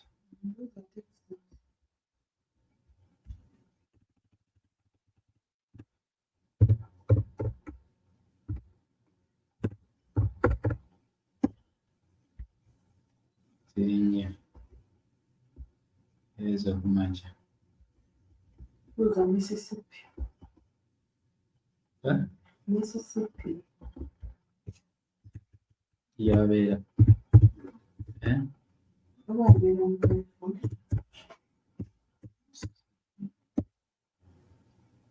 Nyasatu Jackson, Mississippi, West, United States. Enjaba yali ku kimuntu lwakakyo.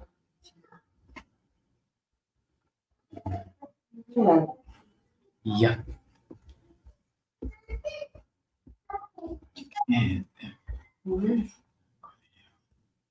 Tula wano omugenzi. Nagambe tekukoona ekigoye eky'amaanyi.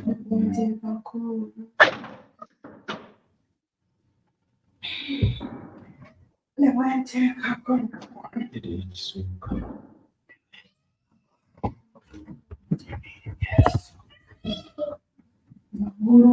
Guloka engejjesa. Abaana bagenda kutuula mu baasi.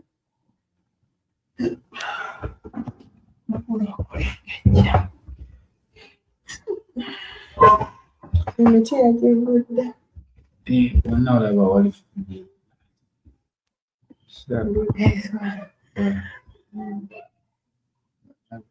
walifula n'omuddo tegumera walina lwakuba.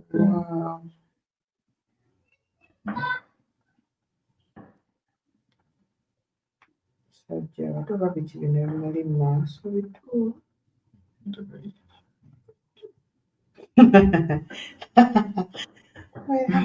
Lwaki tewali bantu ebyo? Keith, Yes. you are in the wilderness. It's what now? You are in the wilderness. I'm in New Mexico. I know. Almost in, Hi. almost in Roswell. Huh? All those places are not occupied. Why? All those places are what? The place is not occupied. There are no people around there. Said they're not what? Say it again. The place, I said you are in the wilderness, like there are no people around. Yeah. Exactly. Is it a desert? Is it? Yeah, this is part of a desert. Yes, ma'am. I just came desert then part greener because it's green now. But where I came from is desert. It's desert and green. Because where I came from, it was all desert. 'Cause I was in a windstorm yesterday. I was in the desert yesterday, but it's not as much as the desert now. But it's going to go. When I keep going further, it's going to turn back into desert. Yes. Yes. Yes. This is a desert region. Exactly. But it's green out here, though. Not really desert. It's green. But don't nobody live out here. Don't nobody live in this. Where I just came from, you guys I was up in the mountain area. There's a lot of greenery out there. There are casinos and resorts. Now I'm down in the flat area. See, I'm almost in a place called Roswell, New Mexico. Roswell is when they say they found the aliens. Look this up. Look this up, Sancho.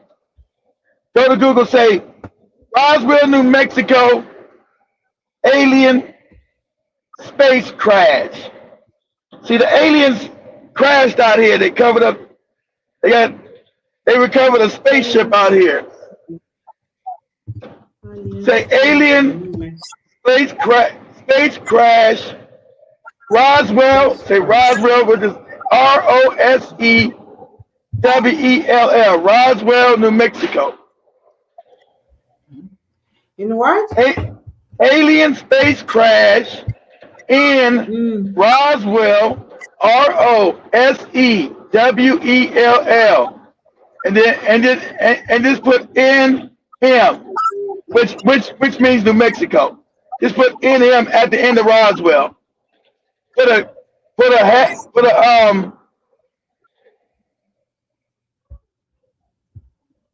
quotation mark.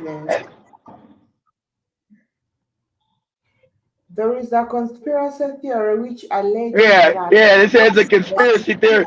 They know alien space crash is not a conspiracy theory.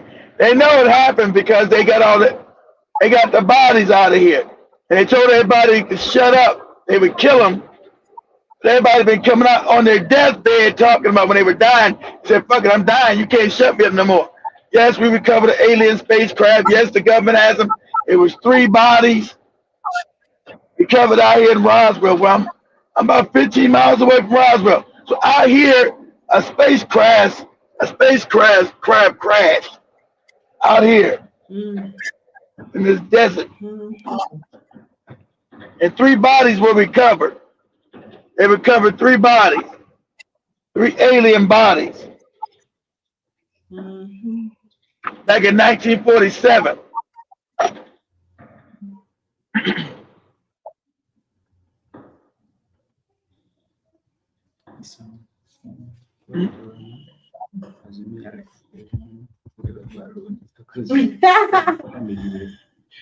One, the Roswell incident is a conspiracy theory which alleges that the 1947 crash of a United States Army Air Forces balloon near Roswell, New Mexico, was actually caused by an extraterrestrial spacecraft. I think people know the difference. I think people know the difference between a balloon and a spacecraft. So when the high officials first seen it, they reported back to Washington, hey, we found a spacecraft and 3 bodies.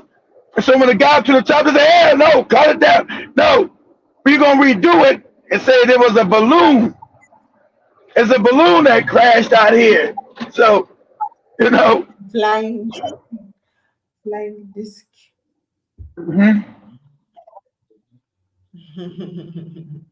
They say it happened during the first summer of the Cold War, amid a nationwide craze of flying disc reports. Now, metallic and rubber debris was recovered by Roswell Army Airfield personnel from a sheep ranch. Now, first it was the ranch. It was a ranch. It was a ranch at first, Maria. It's a ranch. They got big ranches out here with animals and shit. Big ranches out. So it fell on the rancher's property. It was a rancher guy. He went out and looked at it. He said, what the fuck is this? He knew it wasn't no damn balloon. He's like, what the fuck is this? So he took it back home, and he couldn't explain it. He said it was 3 bodies out there. And so he called the Roswell Airfield. He said there's some kind of crash debris all over my fields out there, all over my ranch. And so they came out there to investigate it, and he had all the debris in his home where the shit would ball up and then come back out. You couldn't burn it, couldn't do all that shit. And so when they got involved, they said, oh shit, this is real. And so the bodies were recovered. And at first they had no problem talking about it. Then when they got to the high ups in Washington and Seattle, they said, shut that shit down. Now, keep it secret, shut it down. And then they came back and told anybody mention about it, we're gonna kill you and your whole family. It's like you never heard of it, you never seen it.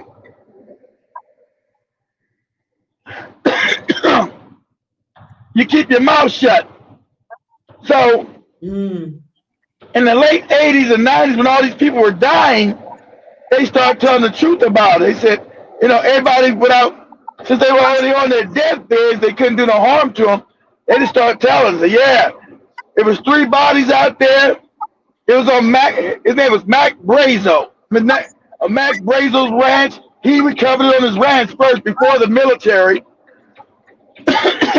And he left the bodies out there because he didn't know what the fuck to do with them. Then he told his daughter, don't be scared that there's people from another planet. We don't know if they're friendly or bad or not, but they're dying. He said that they were dying because they was in the crash. So he took back a lot of the material back to his house to show his wife and him. He's like, can you believe this shit? Look what I found. God damn. So he called the police first. They called the Air Force to come in and see what it was. Then when they start shutting it all down, because the first release, the people that first came across it told you it was the first release told you it was a flying disc. This is the military.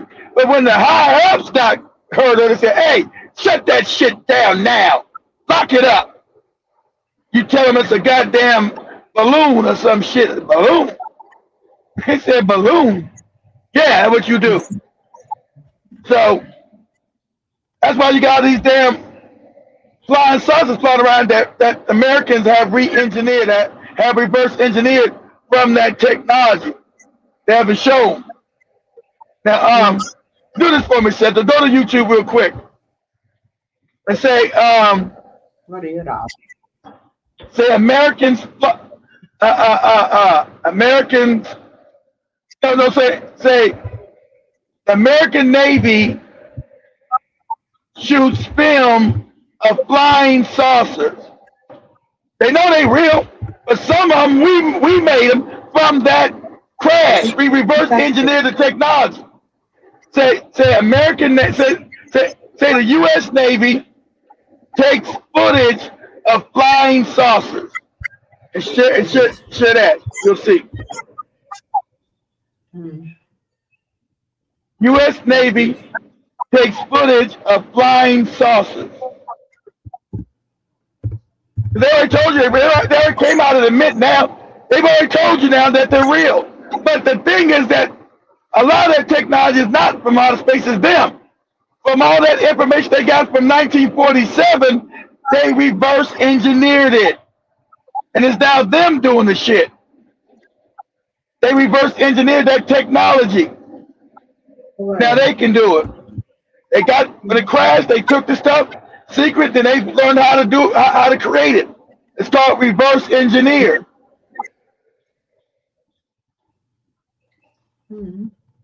No. You see it?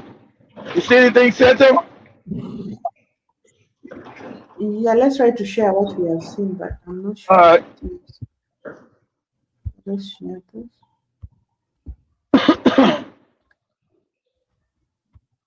And the neighbors come out now and admit that they exist, because we know they exist, but they not admit that some of that technology is them.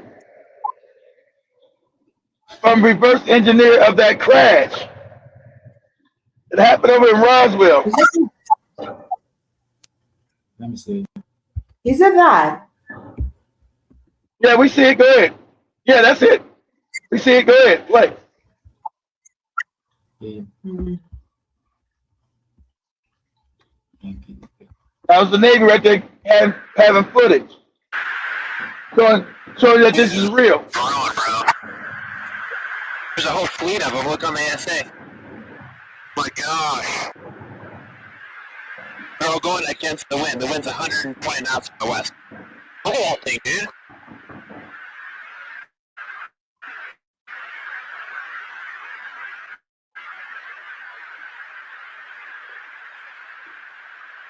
That's not our LNS though, is it? It's not. It is now.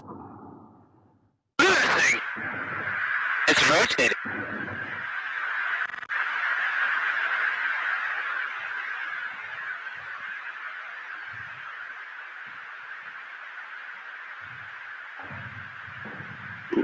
Nickel 6-1 Tango, Roger. Oh, go ahead!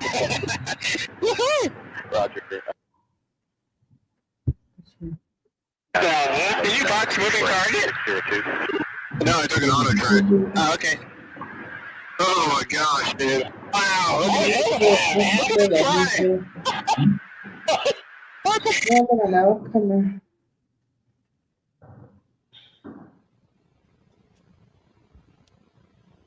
Between the two hands or whatever.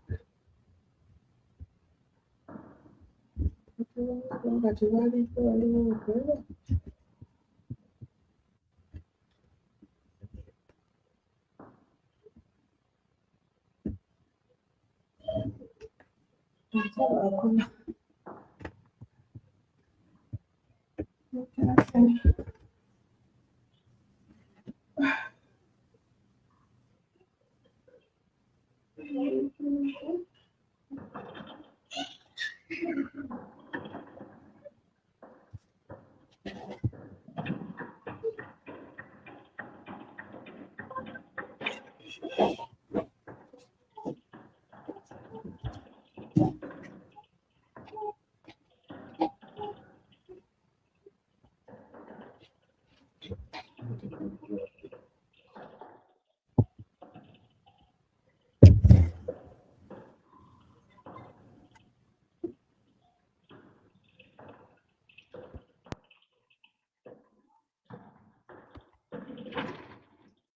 That's a little more dog.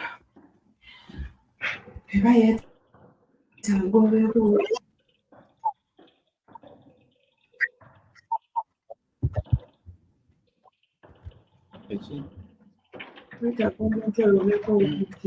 Yeah, so a lot of that technology has been reverse engineered.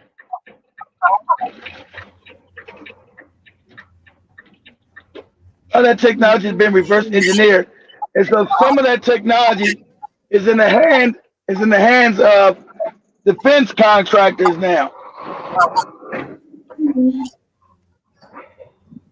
Some of that technology is in the hands of defense contractors now.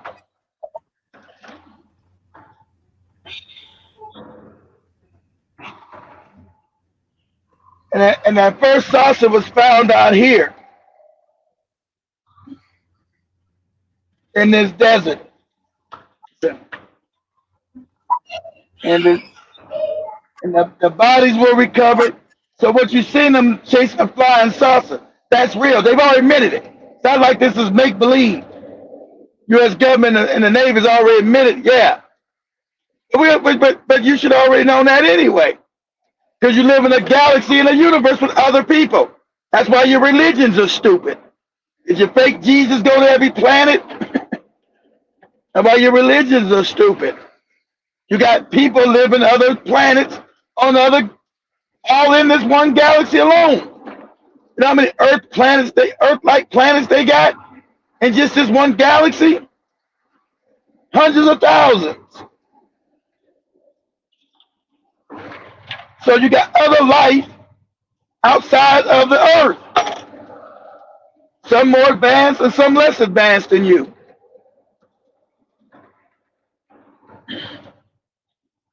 So, nature of the universe.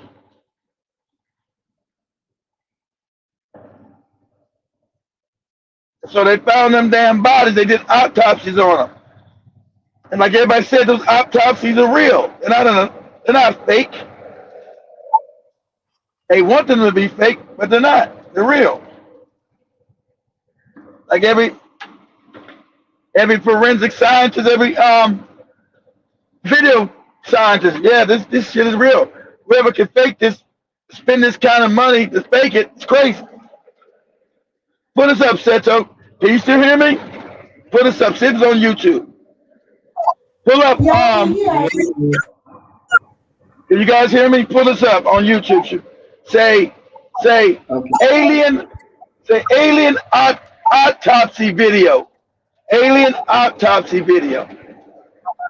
Alien attack video. Autopsy.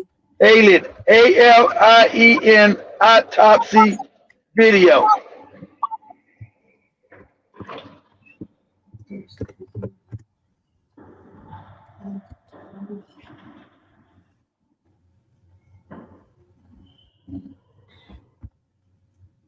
With like apple trees or something. They got a lot of trees. Somebody to put a plant out here.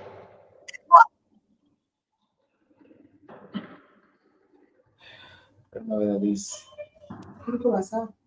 Eh, Yeah. eh, Yeah. Daddy, was, See, that's why you need to know your real history. It gets deep because these things they found are actually these. I'm not gonna say it now. You find it? Alien autopsy video. let me try to share. This is what. This is what they found out here in Roswell. These are 3 bodies that they found out here in Roswell, where I'm at. Exactly.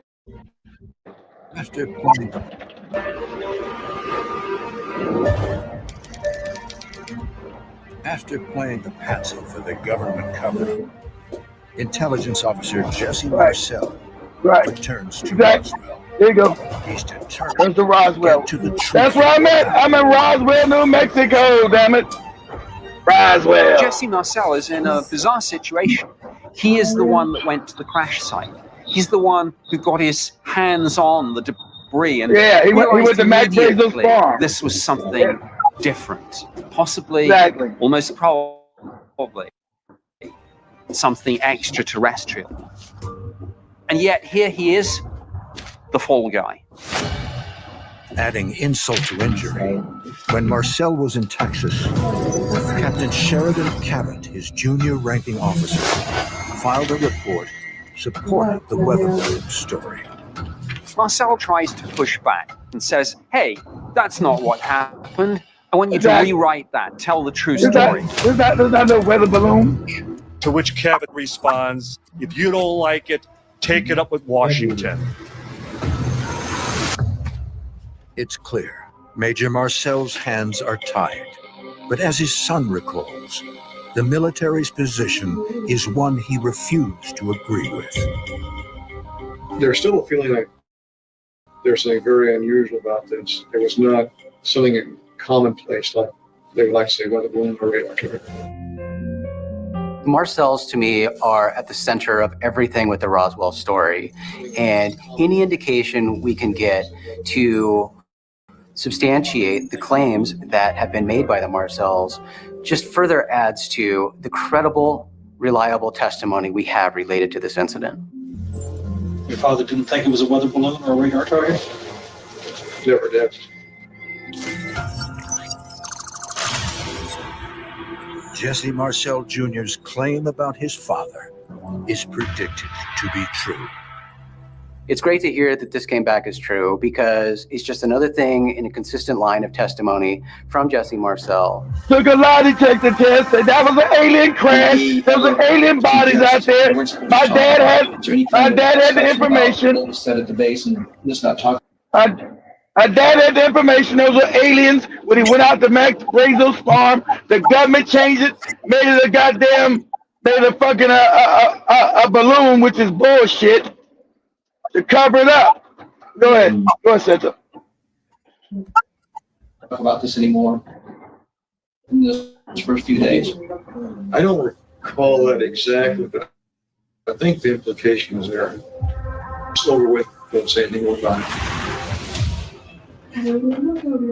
3 months after the Roswell crash, Marcel is transferred to Washington. Jesse Marcel is given a promotion. He is assigned to be one of the intelligence specialists studying what the Soviets are doing in relation to development of their own nuclear program.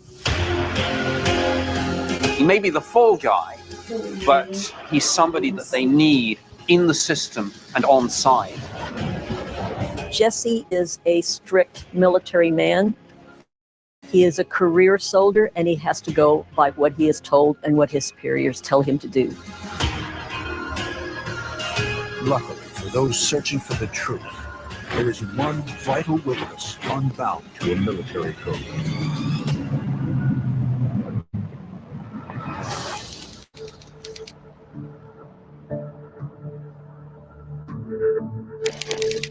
Around 24 hours have passed since Roswell mortician Glenn Dennis visited the base, seeing strange activity.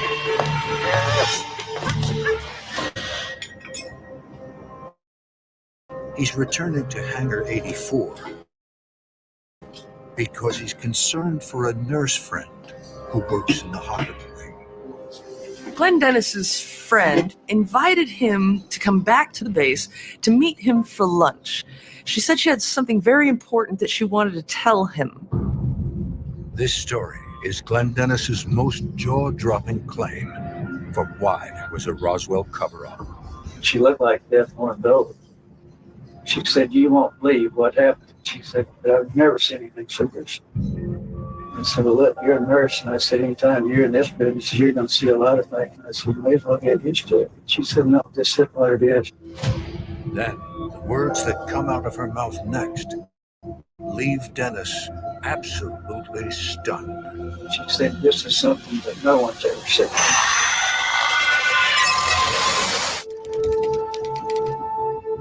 48 hours.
Oh, I think we lost him, guys. I'll wait for a minute. Our voice is all jacked up.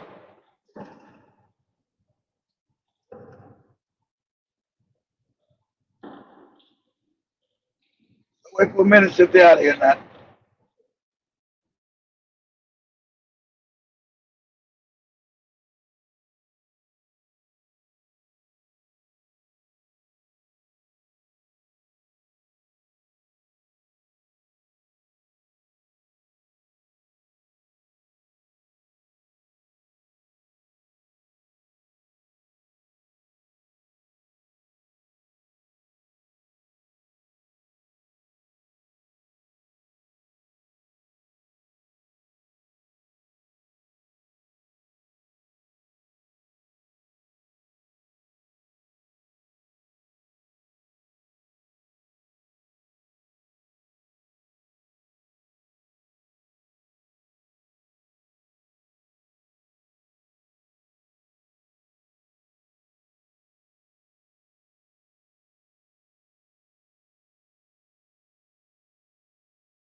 Okay, guys, my internet's going in and out. I probably lost you guys. Should they come back? My internet's going in and out. So my internet's going back in and out. Oh shit!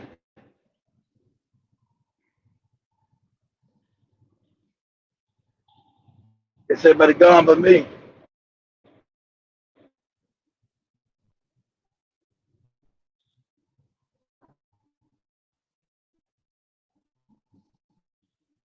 I mean, if I got anybody still in there, I don't think I got nobody in here but me. Just let me know.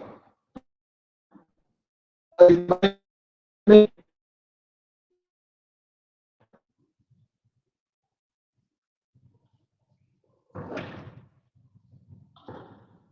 out in the middle of nowhere, so my internet probably gonna go out, y'all. My internet's kind of janky, jacked up.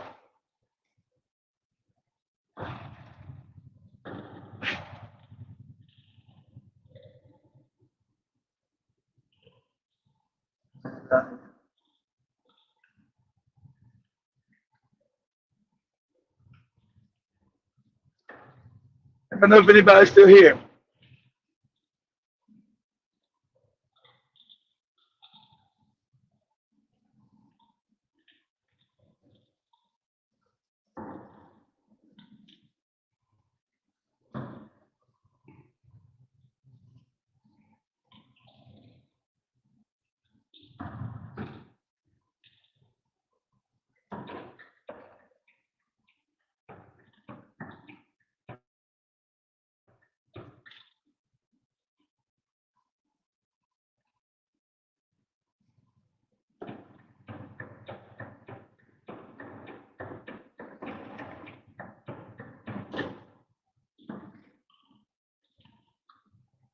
think I lost everybody.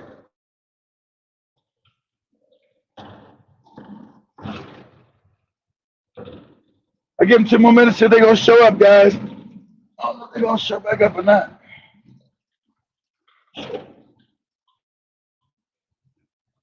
Oh shit. Alright, damn.